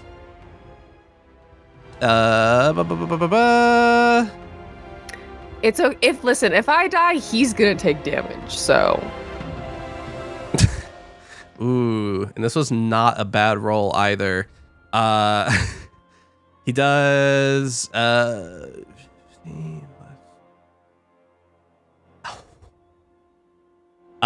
40 piercing damage with his sword as he. Are you good? Yeah, sorry. Are you like moving around or something? I feel like I'm hearing, it might just be like our neighbors, but it sounds like somebody's like I can feel the ground shaking like somebody's walking around, and my paranoia is I always have anxiety that somebody's broken into our house while we're like busy. No, you're good. I might just be me moving my mic. But you take 40 piercing damage as he stabs you through your side with his sword. And then brings his arm down across you. Ah, you bitch! Does a mod 21 hit? Yes. Okay. And does... Hang on, gotta roll. 18 additional bludgeoning damage. As he, with his right arm, knocks you to the side, and give me a dexterity save. Oh God. You are thrown back up against one of the destroyed pews, the flames at your back, and you are quite bloodied. But do you recover from this? 16? The 16, you do manage to maintain your footing, though. Okay. You brace yourself against one of these pews. I'm getting batted around. He does take 4 damage from hitting me, though. Okay. And then because he ended his turn still within, he takes another 4, so that's 8. Okay. I believe. Hold on. Does it say or ends their turn, or? It says any creature or object.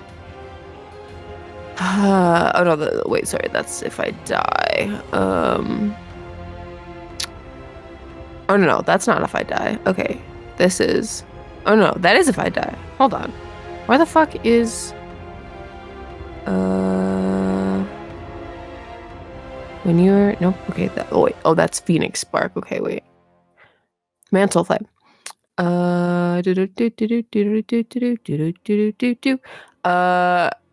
It says and or. Okay. That counts then. Okay. Yeah. So, yeah. So he takes 8 then. Mm-hmm. Okay. So 8 fire damage from that. We are back to top of the order. Or we're not back top of the order. We are next in the order. Sorry, Cassandra. Cassandra's like, oh my god. Cassandra can't do anything except for heal. Otherwise, everyone will die. So, 3rd level prayer of healing. Okay. All right. It's 3d8 plus 4. Want me to roll it? Yeah. You all get 18 hit points. That's like one of his attacks. Yeah, you are still bloodied. But Helga also gets 18 hit points. Yeah, that's and she's no longer bloodied. good. Nice.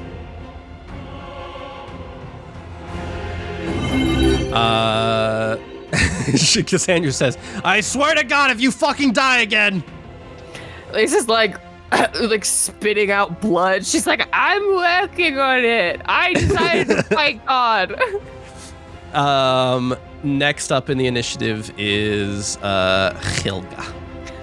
Sorry, Cassandra's also going to take a step closer so Foxbud gets advantage on his turns, and Helga's going to take a step forward now that it is She her pats turn. his little baby head.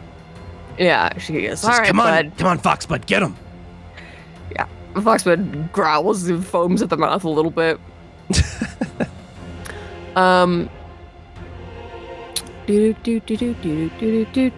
3 weapon attacks. 28 to hit. Mm-hmm. Sorry, I'm just double checking. Okay, never mind. So that is 2d6. 19. Okay.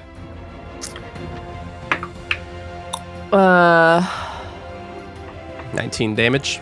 Yeah. Does a 17 hit him? Probably not. It is not. Okay.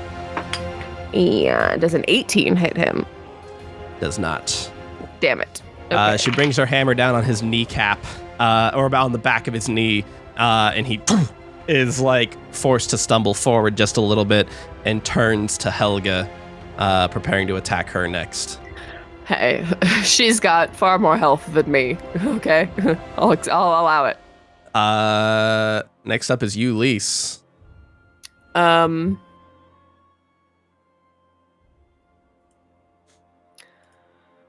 Okay. Help.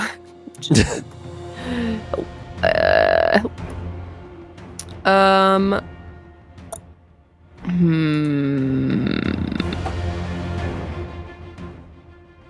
Uh, 5, 10, 15. If I move here. If I move here, can I do another fireball on the pews that hits him? Sure. Cool. 3rd level fireball. It's weird angle. This looks so weird in context because you're staring at Tyr all menacingly, and then you just throw a fireball off to the left. Yeah, but it ricochets and fucking hits him. She's doing pool trick shots. Yeah, she goes, Cassandra, watch this. Okay, that's another dexterity save from him. DC 19. Okay.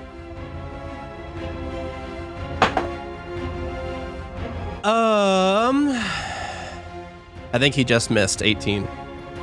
Yeah. All right, let me roll 8d6.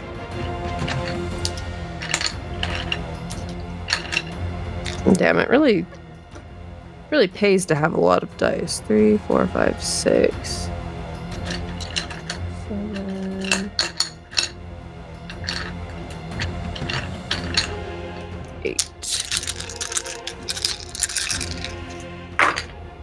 I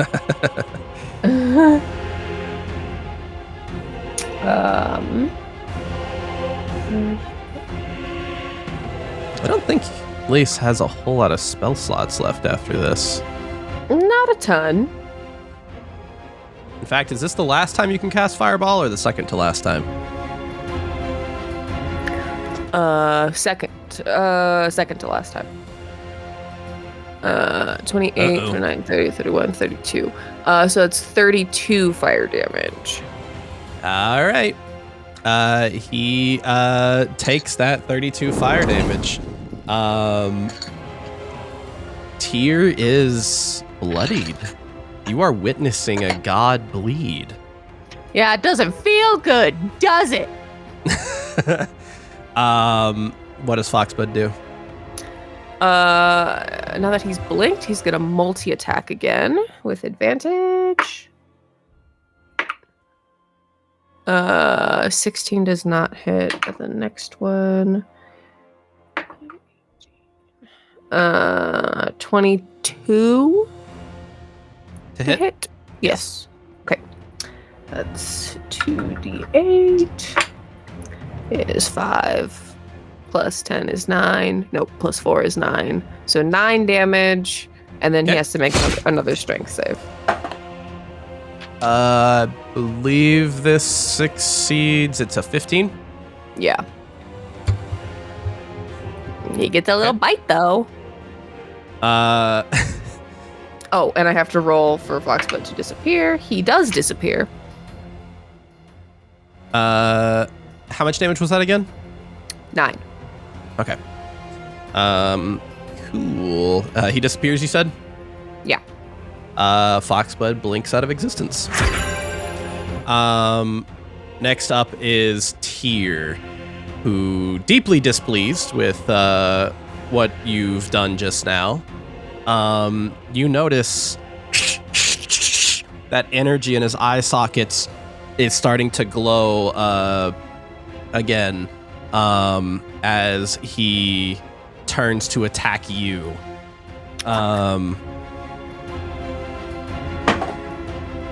Does a 22 Shield. hit?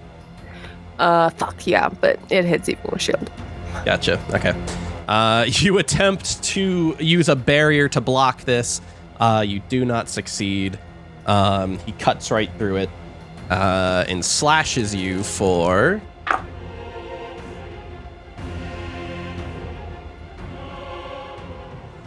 19 slashing damage. Uh-oh. And on top of that, his blade glows dimly. And you take an additional 5 radiant damage. Okay, so here's what happens. Okay. So he hit me, so he takes 4 fire damage. Okay. And then I believe, do I have 5 hit points left, or he's not? You are just now reduced to exactly 0. Okay, so she starts to fall. Just before she hits the ground, she explodes, and those phoenix wings happen. How far away do people take damage? It is. Let's see. 10 feet. Okay. They just barely avoid taking that damage. Yes. So Lise is back up at 16 health, and he takes he has to make a dexterity save. She's back up to what? How much health? 16. Okay. And he has to make a dexterity save.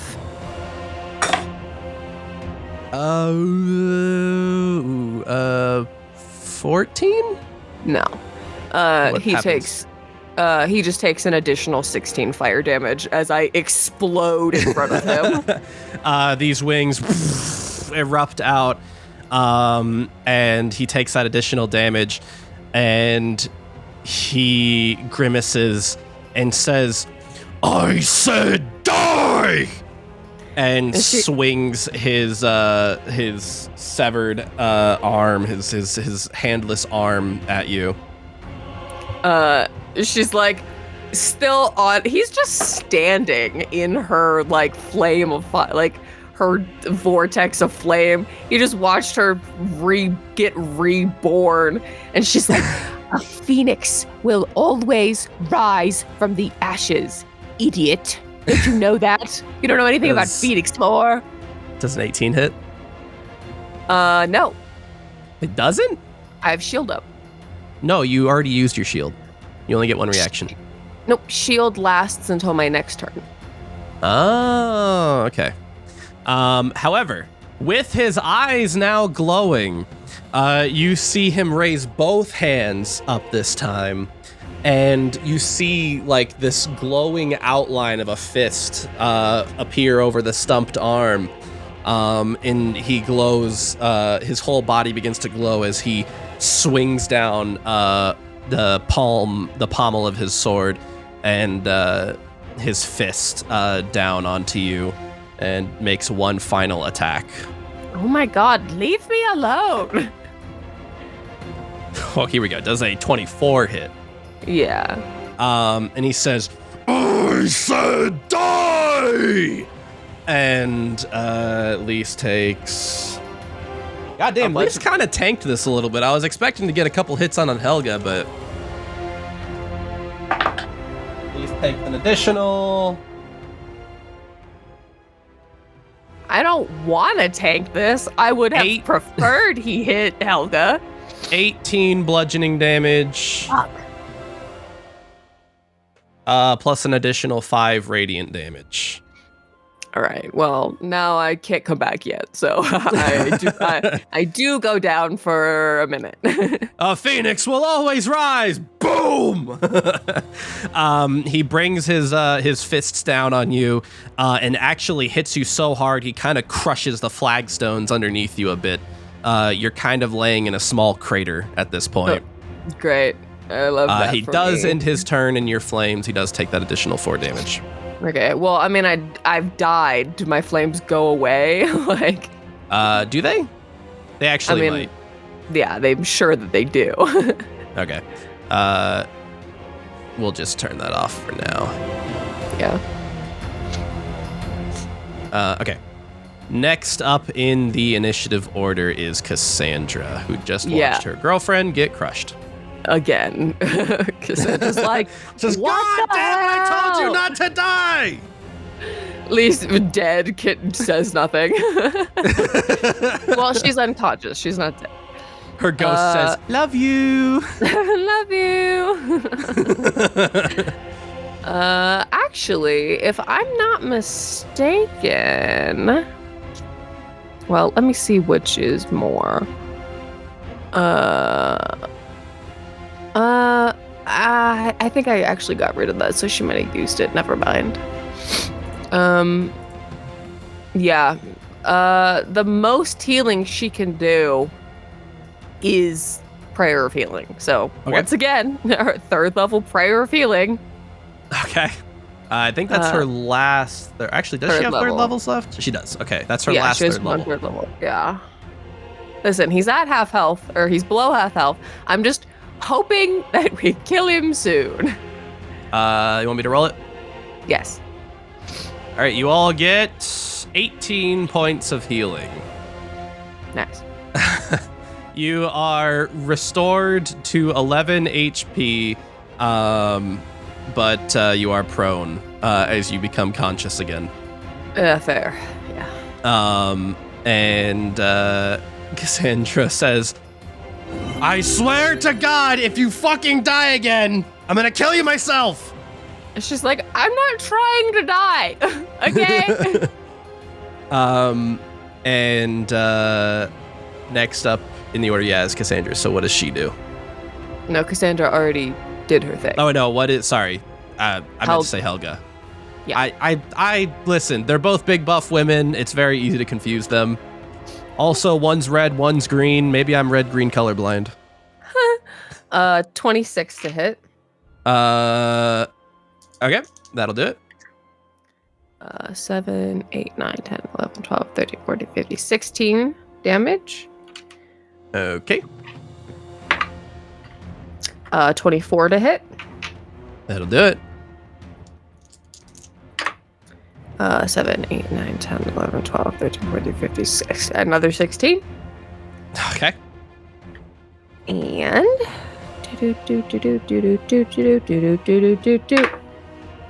another 26 to hit. All right. Finally, she saw Lise die, and she says, "You stop hurting, friend!" No, friend will not die.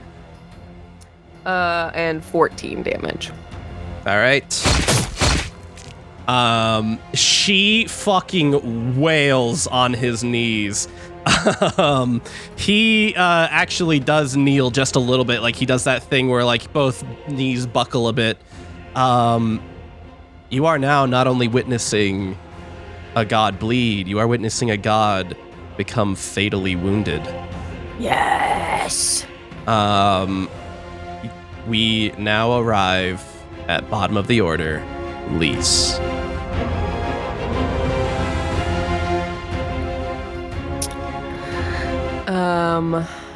I'm gonna use half my movement to stand up. Okay. I'm not even gonna bother reactivating Mantle of Flame. And I'm gonna use my last 3rd level fireball. All right. And if he dies from this damage, let me know so that I can say something cool. Okay. I'm not gonna say it now. I'll probably add some cool shit too, and then have you add what Lise does. Sure. So give me a dexterity save. All right. DC 19. You rolled real bad. Hell yeah. 7? Yeah, actually, you know what? 7. He's not particularly dexterous right now. You know, that gives him a solid 36 fire damage. So, if you think that's a win.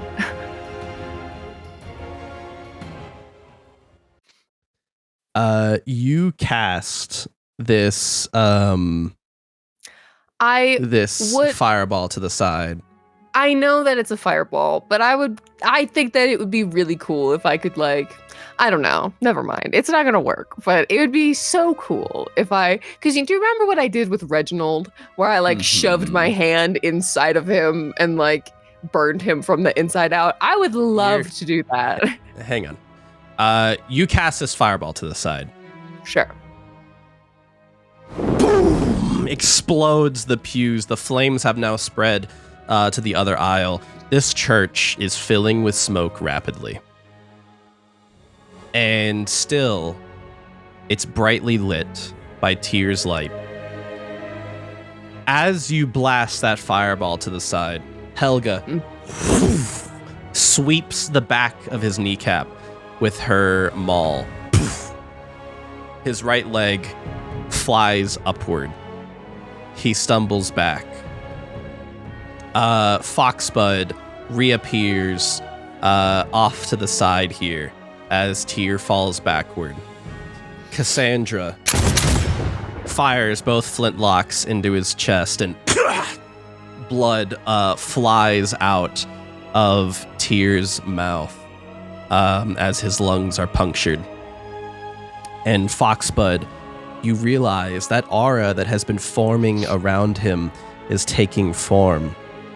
Yes. You see the purple outline of Fenrir form around Foxbud.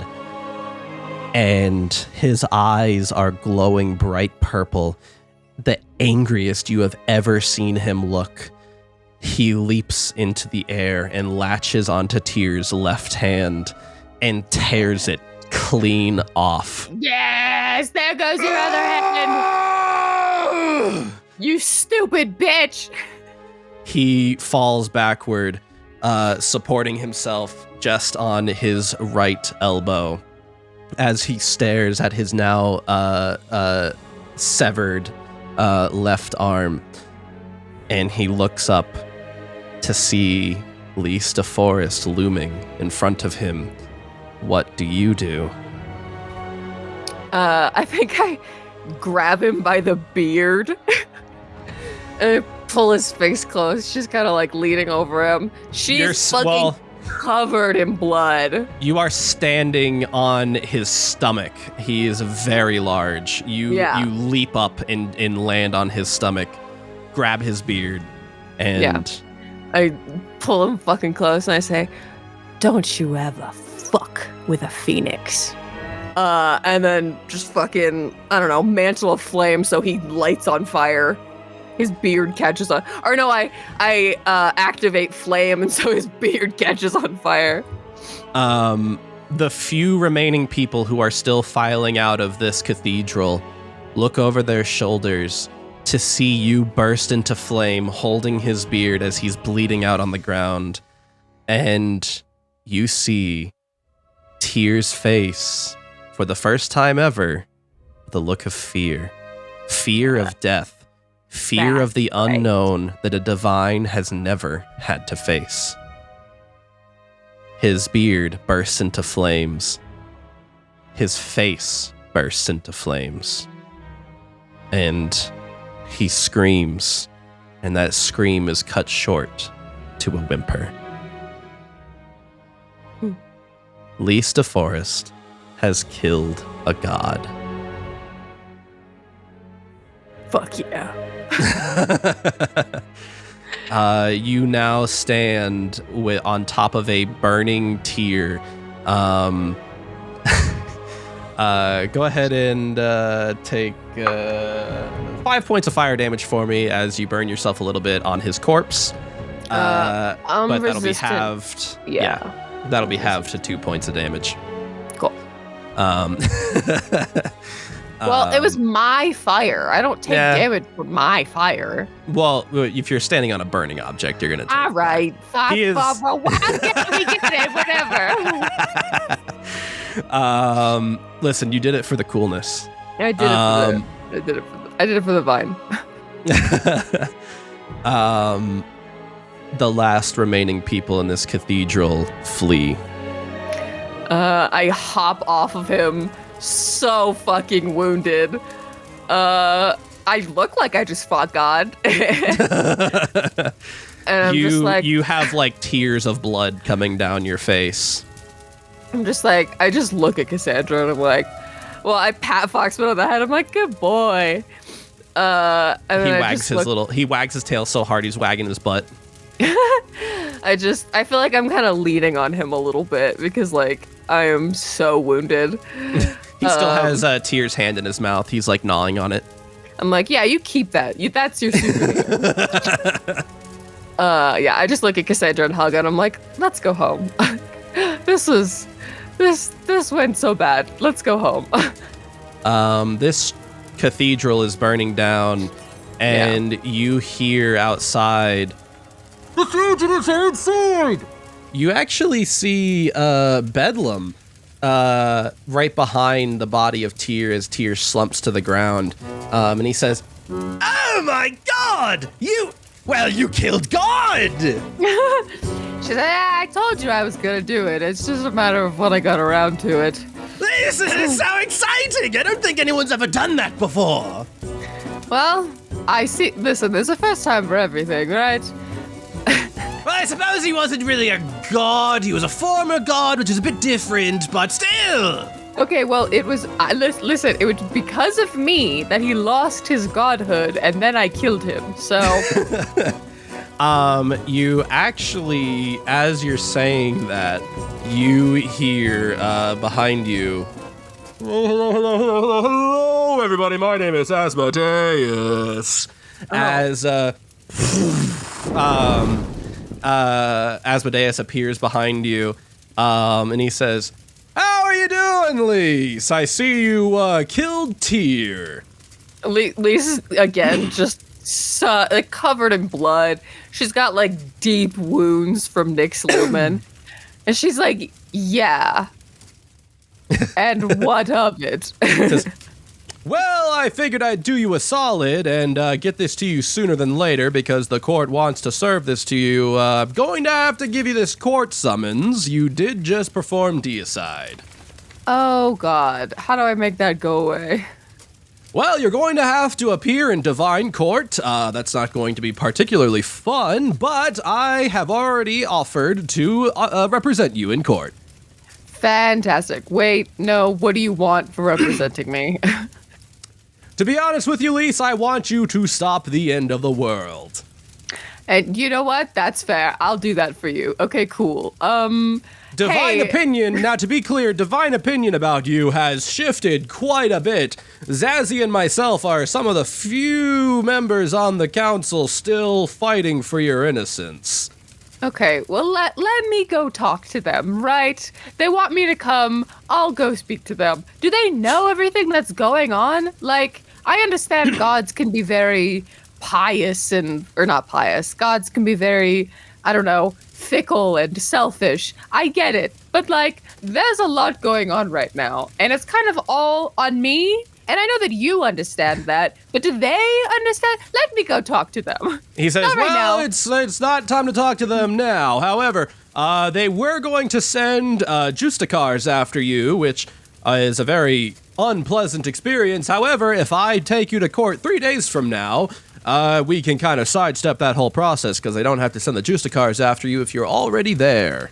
Yeah, I mean, you could just, sure, okay, whatever, that's fine. Hey, I need to get back to my ship. And there's a bunch of people out there who want to kill me, and I'm already almost dead. So, you got anything to help me out, or what? He flicks through his clipboard and he says, unfortunately, for the sake of your case, I would highly recommend that I don't do anything to help you in this instance. Otherwise, they may not allow me to represent you in the court. Okay, well, there's a bunch of people out there who want to kill me. So what happens if I die before? Then your soul will be judged instead. Great. Okay. You're very helpful, sir. Says, well, you don't have to accept my representation if you don't want. No, I'll take it. It's been a long day. Okay, it's been a long day. All right. He says, very well, 3 days from now, I'll come back to whisk you off to Divine Court. Unfortunately, no guests are allowed. My fiance has to come.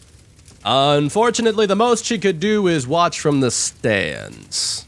That's fine, as long as she can be there. I don't want to go by myself.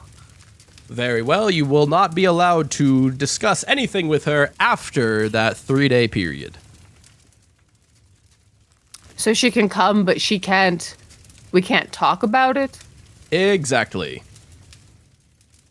If she didn't come, but I went and I came back, I still wouldn't be able to... You cannot come back. No. I meant when I go to court and then I come back here. Am I allowed to talk about it? Oh, yes. Okay. Once jury deliberations are done, you're free to discuss the case to your heart's content. For sure. Okay. Yeah. All right. And my fox, he's coming too.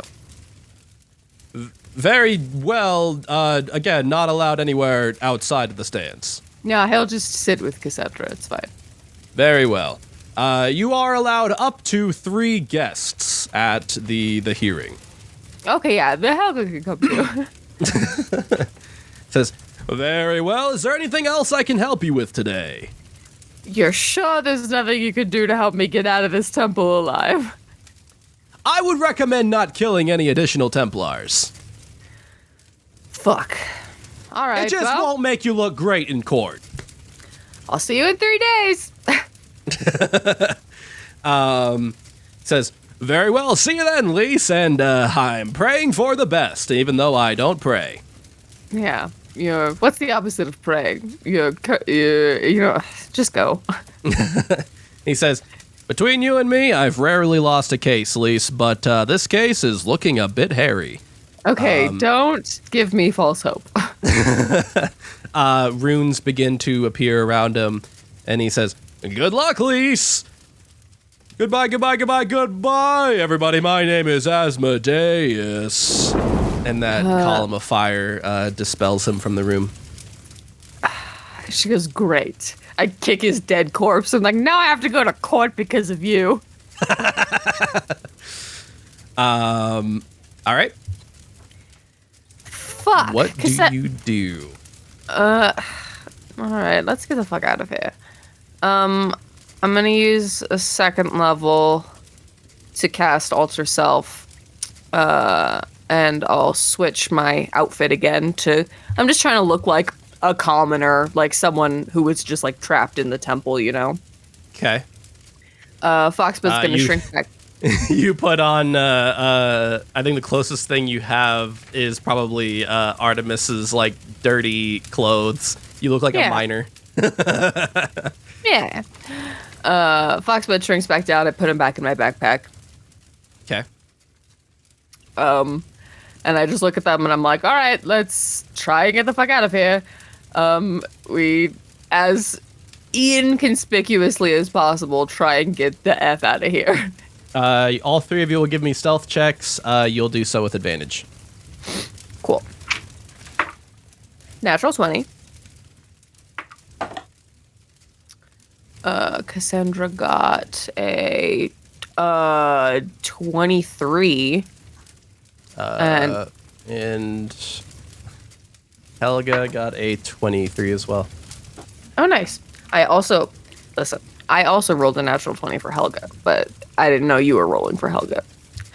But it doesn't you matter. guys head out that side door, and you see a Templar standing in your way. And he says, "Did you see the Chaos Crusaders inside?" Oh yeah. I don't know. I hit my head. I'm still bleeding. I'm like, I hit the roof fell. I hit my head. They might be under that rubble in there. I don't really know. Maybe they died. He says, "All right, men, it sounds like the Chaos Crusaders are indisposed. We're sending in everyone we've got. We're taking them now." Oh yeah. I lower my head and dip out. You see as like 20 or 30 Templars go charging into the church, shouting a number of things as they run in, and you disappear into the crowd. As you're walking away from this massive burning cathedral, the sky is like blackened with the smoke, by the way. The entire cathedral's burning at this point in the middle of this gigantic square. It's like spreading to the trees around in the garden. It's a hell of a sight to behold, this massive, like hundreds of feet tall towers on this cathedral collapsing in as it burns to the ground. There are people in the streets weeping as they watch the Grand Cathedral burn. And others are saying, "The Chaos Crusaders, they killed a god." And you hear others saying, "We're all doomed. They're going to destroy all that is good and holy." Time to get a new god. I think that they don't say. I don't think any of them speak on the way back to the portal. I think that it's like. I think we're all kind of too exhausted to say anything. Helga actually has like, she has like sort of like a scar of Tyr's hand wrapped around her body, which kind of like looks like lines like from between the fingers kind of wrapping around her body. She has like this swirly pattern branded into her at this point. And she says, New scar. "I think that was first time Helga really feel pain." Yeah, sorry, Helga. We got him though, so that's not gonna happen to you again, I don't think. and now you got a cool scar, right? Everybody likes a cool. Lisa's delirious from blood loss. She's like, the healing has like caused the wounds to close up into scar tissue, and so she's like kind of just like touching her scars now and like tracing them and going, "Ooh." That's really funny. Yeah, we go back to the haunted house with the portal. You make your way through this town,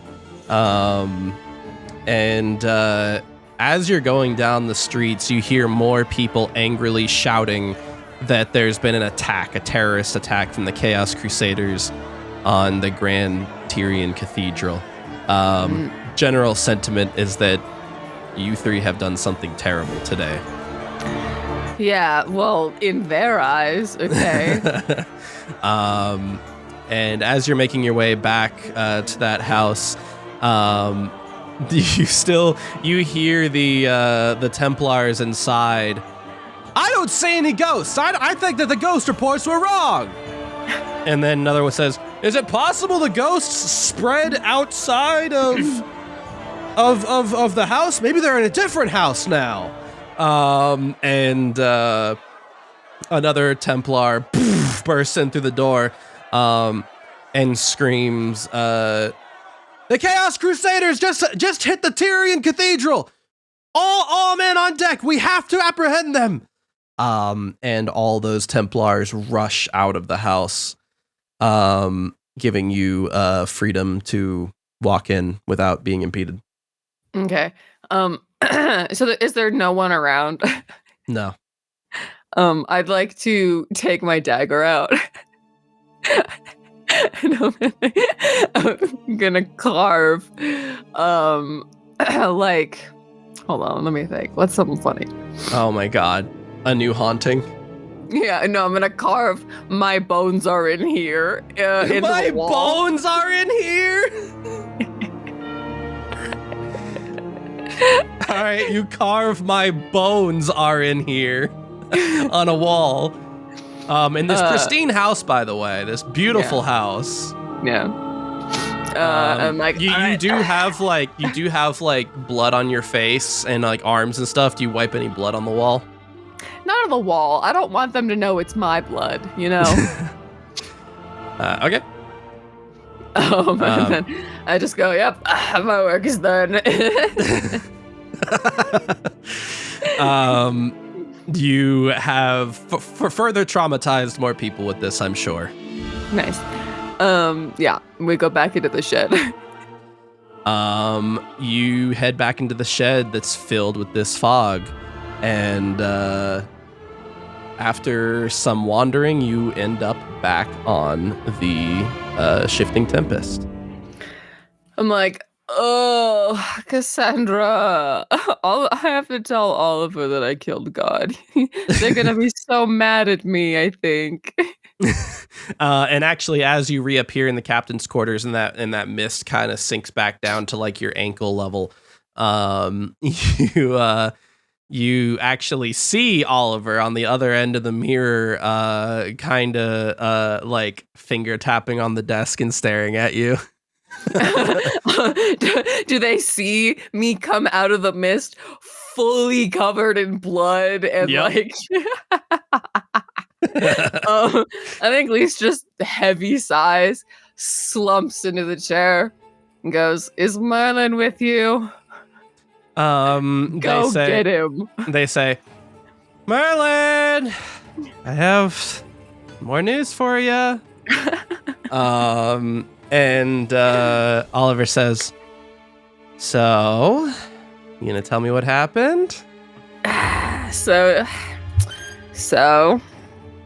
first of all, 'twas a trap. Okay. The Emperor was not there at all, and he was never going to be there.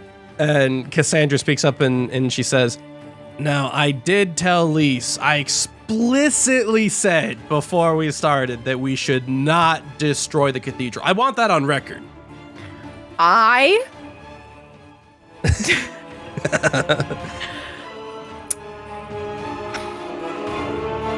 broke a window to help the people escape because they locked the doors and locked all the civilians inside and wouldn't let them leave. So I was trying to help, all right? I want it on the record that I was trying to help the civilians, okay? And then God showed up and broke the ceiling and tried to kill me. And so I summoned my demon lawyers,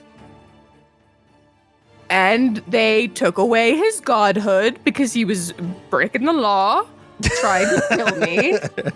And then they kept trying to kill me, and so I killed them. Merlin has rolled in during all of this and has been listening as well. And he says, "Well, you can't hold it against her then." started it. And he turns to Oliver. He turns to Oliver and he says, "Now remember that is a pretty strong elementary school argument, Oliver. That he started it argument. He started it. If you throw the first punch, are you not at fault? Is that not how that works?" Merlin is chuckling to himself really hard right now.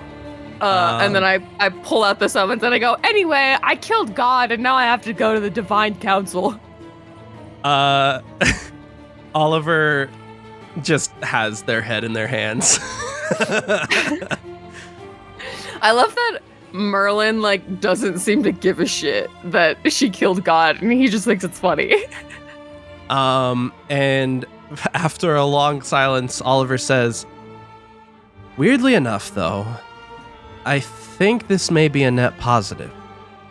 Right? Okay, that's what I was thinking. Because look, Logain did die. Okay, I was trying to help the people escape, and I thought maybe he had it under control. It was his coup, right? But then, Nyx decapitated him, and so then it was kind of on me to kill her. And so Nyx is dead, and also God is dead, and I've been served. But Asmodeus is representing me, so I don't really know.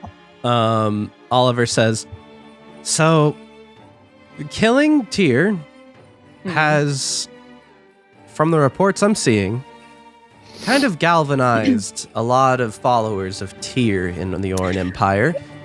So unfortunately, the people of Orin are more, let's say, staunchly against the Chaos Crusaders than ever. However, the death of a god does not come without consequences." And they say, "And you did kill their Lord Commander, which means now not only is the Navy out a admiral, but the Templars are out a Lord Commander. On top of that, the death of a god has a knack for, let's say, dissolving religions. There's likely going to be some who will remain loyalists and form a new religion out of this, but I don't see that coming immediately. If the I think god we've is kneecapped the Templars. If the god is dead, how can you still worship him? You won't get any power because he's dead. I don't know exactly how the religion's going to take form, but it likely will take form. There's kind of historical precedent for this sort of thing. Okay. And then they say, but that's all right. For now, the Templars are without magic, without their divine patron. And on top of that, many of them doubt Tyr's power to begin with. Yeah, listen, he put up a good fight, okay? But I still killed him. And Oliver says, if anything, I'm just worried about this court summons for divine court. That's a thing? Right, yeah. Well, Tyr, so the reason, have I not told you this? Yeah, Tyr was, with all the Bahal stuff, Tyr was on trial. Yes. But you have to stand trial. That sounds bad.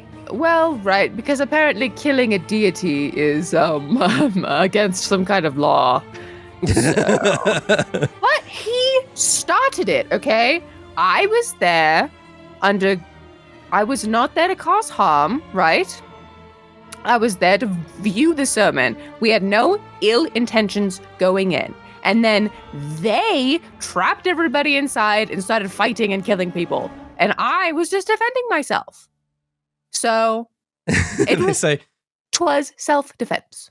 I mean, that sounds fair. And to be fair, if you are being represented by the Lord of the Nine Hells, I can't think of a better lawyer than that.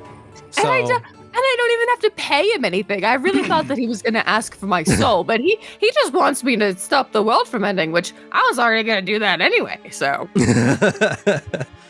They say, if you somehow end up getting out of this lease, I'm going to be pretty impressed. And Merlin says, I think, Lise, you may have finally surpassed anything that our group ever did. Oh, what, you never killed God? I can't say that we have deicide under our belts. Well, listen, I know I've made a whole thing about wanting to kill God, but I really didn't think it would go like this. And I really didn't know that there were going to be repercussions. Oliver says, bad news is we have no idea where the Emperor is. Right. Oh, shit. Shit. I take out the book and I tell the Tempest to the Scorched Wastes, like, hurry. And I'm like, fucking, I forgot! I had a vision while I was fighting! A fucking, oh god, why can't I remember her name right now?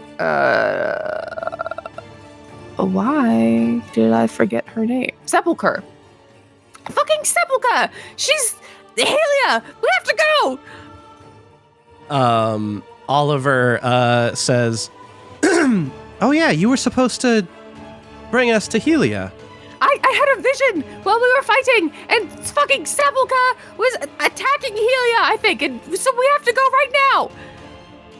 And they turn to Merlin and say, oh, we should probably come too. Hurry up! They say, we're just off the coast of the Scorched Waste right now. We're nearby Sanctaria. We'll set sail immediately. Okay, hey, do you guys think that if Helia dies, my power goes away too? There's a long silence, and Merlin says, well, Helia is your patron, yes? Well, my understanding is that it's in my blood because of her. I don't know if it goes away because she dies. It's not like a warlock pact. She's not giving me my power. It's innate. It's in my blood. But I don't know. Hope for the best. And he exits the room. Okay. Well, did the Tempest say anything when I wrote that? You write the word hurry, and you're like thrown back in your chair, and Cassandra stumbles over as the ship completely does a 180 and rides the winds south. I kind of pound on the wall that is like adjacent to Artemis's workshop, and I just yell through the wall, "Hold on to your asses!" You hear distantly on the Tempest, Oh, I just organized that shelf. Oops. And Oliver says, all right, well, we're setting off, I guess. Okay, I'm going to try to stop bleeding internally, and we'll see you there. It ends up being a 2-day trip for both of you to get down there. So I get a long rest, is what I'm hearing. Mm-hmm. Do you do anything in that time? I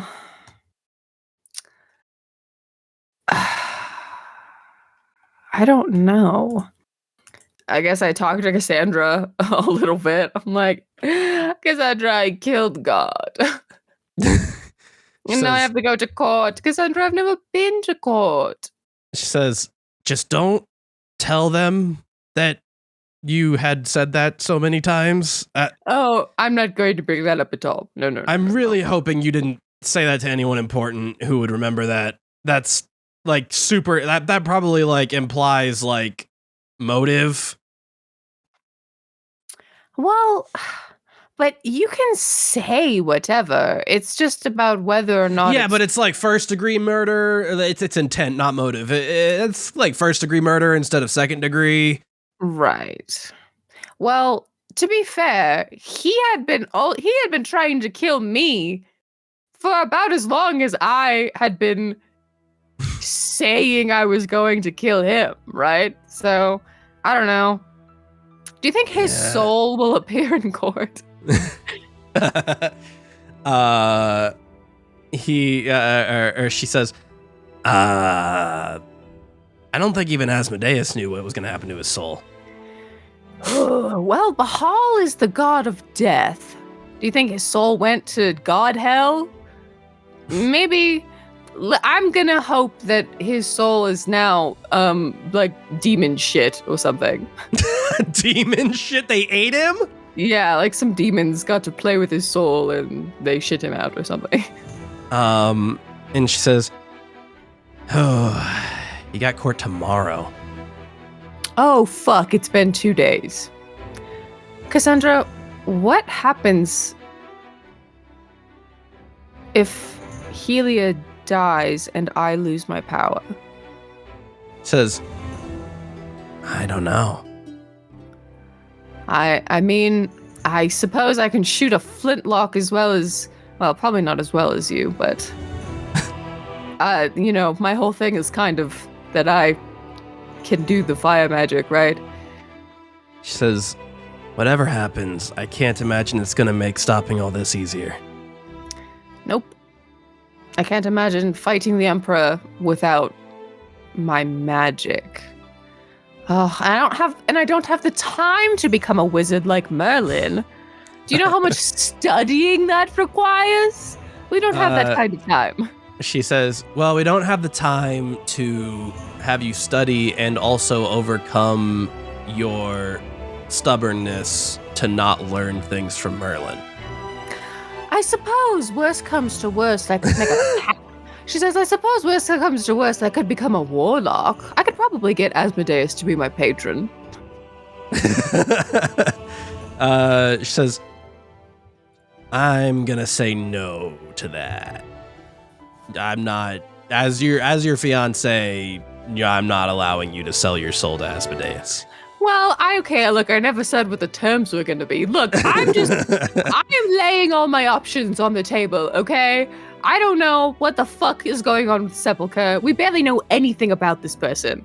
And I was born with this magic. I don't know that much about it. And I don't know what happens if something happens to Helia. So I'm just trying to rationally talk through all of the things that could possibly happen. So in the worst case scenario, I don't just shut down and stop being a person. I don't just become a vegetable, because then I will have a plan and I will know, okay, Helia's dead. I can do this now. But if I don't have that plan, I will probably just cease to become a person. And that's not helpful for anyone, okay? She says, look, whatever happens, I just want both of us to come out of this alive. And without any debts to massive, powerful devil lords. Listen, when I thought you were gonna die on my ship when we were fighting Reginald, and I want you to know that I was fully prepared to sell my soul to bring you back to life. I want you to know that. She says, you promised me we were gonna get a bakery together after all this. That is something that I sincerely plan on keeping. Okay, I try my best to keep my promises. Okay, I don't break a promise easily. And as you two are talking, Foxbud actually comes into the room. You notice he kind of looks a little different. Is he a little more purple now? He's purple. Foxbud, are you purple? He's do you like being wagging his butt with his tail going crazy. I start patting his butt. You know how dogs really like it when you like pat them. you just start like hitting them, not hitting them, but like patting them. Mm-hmm. I just start doing that and going, "You're purple." He's doing that thing that like little baby foxes do, where they like flop down and start like worming around everywhere. Oh my goodness, I love him so much. But he's so big and he's doing it. Yeah, they're called. Yeah, a lot of people call them the bongos. Where you start playing them like the bongos. And he looks a little bigger. Oh my god, you bigger? Okay, can I ride you now? I try to get on him. You actually you're kind of able to ride him now. A little bit? However, you don't know that you can lift him anymore. Oh, no. Oh, God. Have you gotten so big that I can't? Okay, Helga. I pull a bag out of my bag, and I give it to Helga. Like, Helga's not in the room. Helga! Helga doesn't respond. Shit. All right. Well, I turn to Cassandra and I go, okay, well, you're the next best. I put the bag on the front of Cassandra like a baby Bjorn. And I go, the responsibility falls to you now to carry Foxbud. Foxbud shrinks down and leaps up into the bag. Cassandra gives me a strength save. Just barely succeeds. It's like a fucking ton of rocks just hit the bottom of this bag. He's so heavy now. She stumbles forward with him in there, and the bag is taut. Well, she goes, well, it's better than nothing.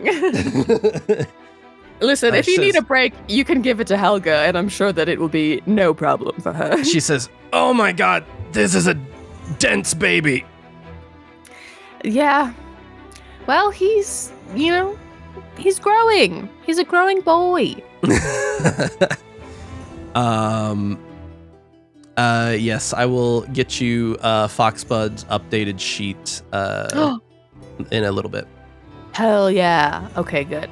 All right, well, good talk. Where the fuck is Helga? I'm gonna go find her. You actually find Helga down the hall in that room where she's been practicing her writing. And she's like scribbling a letter right now. Oh, I like quietly like peek in the doorway because I know that she sounds out all the words as she writes them.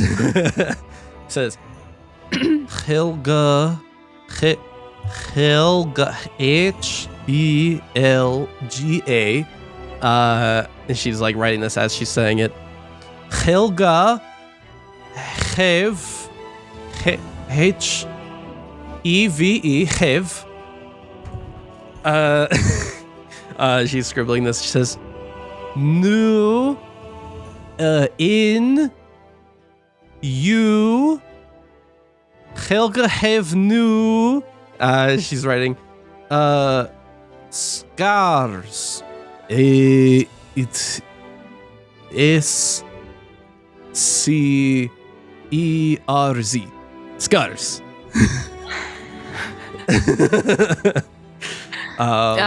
I leave her to it. She's doing well. As you walk away, you hear her saying, "Do you think scars look cool?" Nice. And she continues writing. And as you walk away, you see Artemis and Zachary actually having tea and scones baked by Zachary. And Artemis says, "So what's this I hear about you killing a god?" Oh yeah, Tyr's dead. Says, "And so how'd you manage that?" Catch him up on everything. Yeah. Do you join them for tea and scones? Yeah. Me and Cassandra come sit down, and Cassandra is like putting the scones into the bag, and you just hear.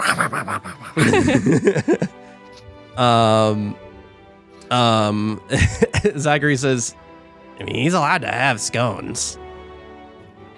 Cassandra says, "Yeah, but if he thinks he's not supposed to have them, he'll like them more." Oh, okay. What are you doing? Quit giving Foxbud those scones!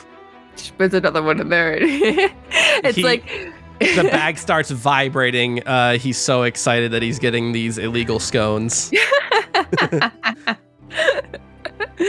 Oh, I love.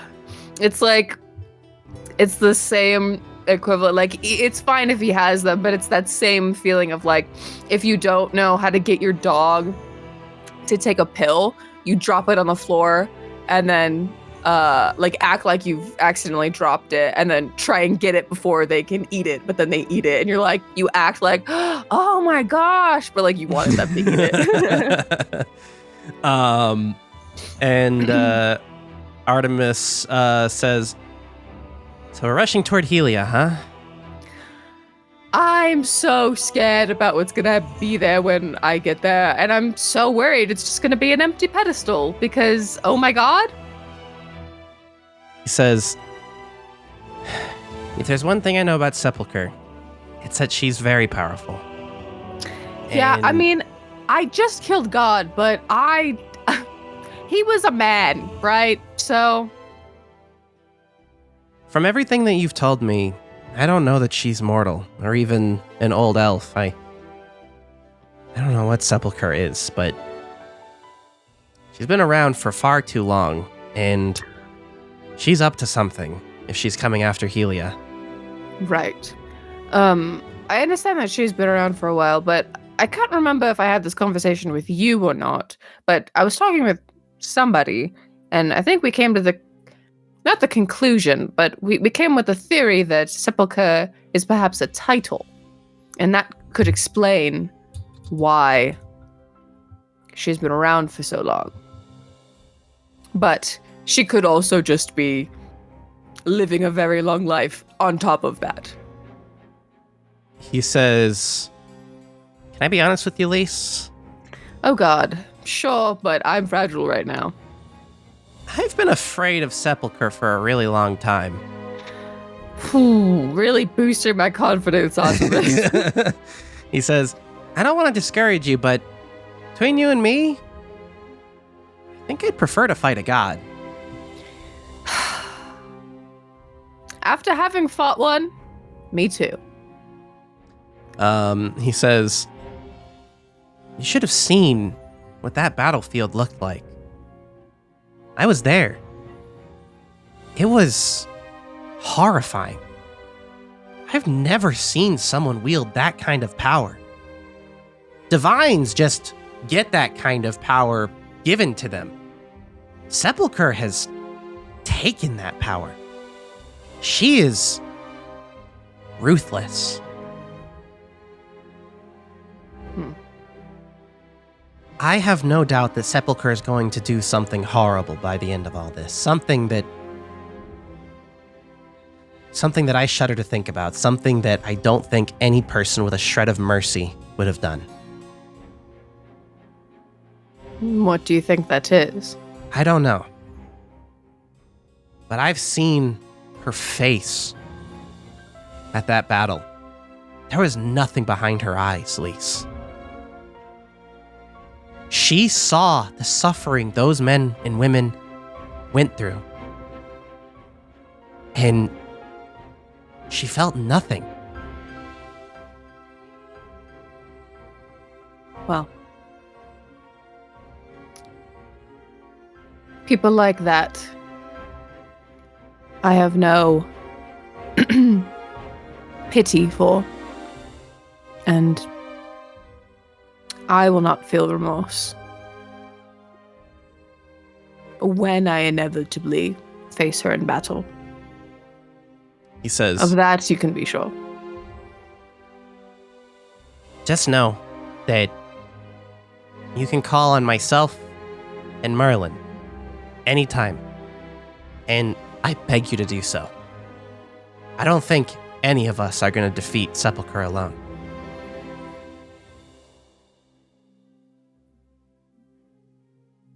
Very well. He says, anyway, so how's the armor holding up? Great. Actually, I mean, pretty good. Have you noticed any quirks with it? Anything that I need to adjust? I don't think so. Not that I've noticed. And he says, and how's the hammer holding up? And Helga says, is big. Helga has entered the room, holding a letter.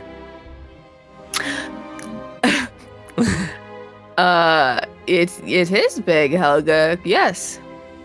The letter, by the way, is poorly sealed. It's like folded over a little too far. And like it has wrapped around itself a little bit. It looks like she kind of crushed it a little bit. You going to send a letter? She lightly nods and like tries not to smile too big. Okay. we'll be sure to get that in the mail. She like is kind of shifting back and forth happily. And Oliver says, And what about the flintlocks? How are those holding up? and Cassandra says, well, this one's pulling a little to the left each time I fire, so I don't know. And there's like a look of concern on Artemis's face for a second. She says, I'm joking, Artemis. They're great. He says, Oh, okay. You're very silly. I lean in and I say, don't joke about that. He will take them from you, and you know that. you can see on his face he was already like running calculations to figure out why that would be.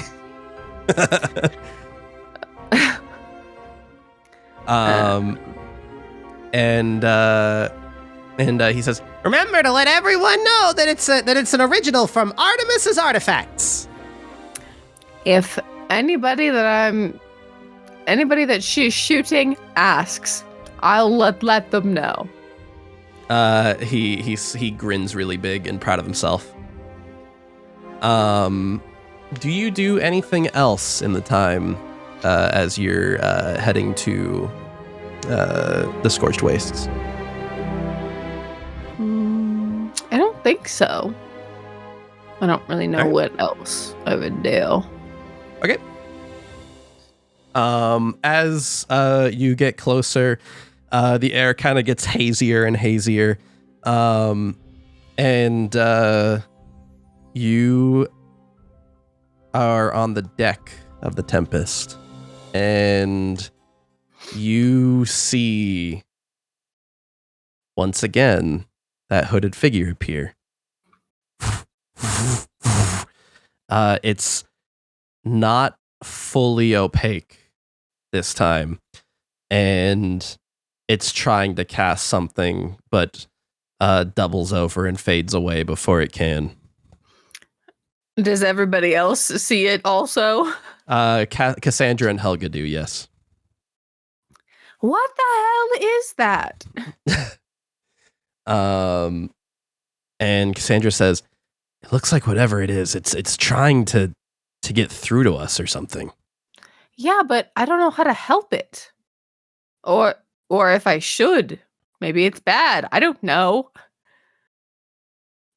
She shrugs and looks over the edge of the ship and says, we're here. All right, well, let's fucking go find out what happened to Helia. Do you descend the way you normally do? Leaping over the edge, holding on to the two of them? Yeah. Go ahead and give me a dexterity save. Let's see if you finally land gracefully. I want to see how cool you look when you touch down. 18. Finally, you grab both of their sleeves, and Cassandra says, here we go, and you leap over the edge. Foxbud in a little satchel around Helga's shoulders, and you descend upon the Scorched Wastes, and you actually Marvel-style superhero pose land on the ground all dramatically and release Helga and Cassandra. How does... Actually, I shouldn't say how you land for you. You're the one that succeeded. How do you want to land? No, that's how I want to land. Oh, okay. I know you so well. You land like that, one hand in the air, all dramatically. And Cassandra, it's the Black Widow. It's the Black Widow landing, which is exactly like that. Cassandra lands right next to you, but like does like the Mary Poppins. She's fully standing straight up and just like she's pinching her nose a little bit. And she says, All right. And Merlin and Oliver are opposite you, and they're both staring, and Merlin claps gently. And Oliver says, all right, well, that was actually kind of impressive. Yeah. She dusts herself off. I know it was. And Oliver says, all right, let's meet this Phoenix. Well, I don't know that she's here anymore. Let's find out.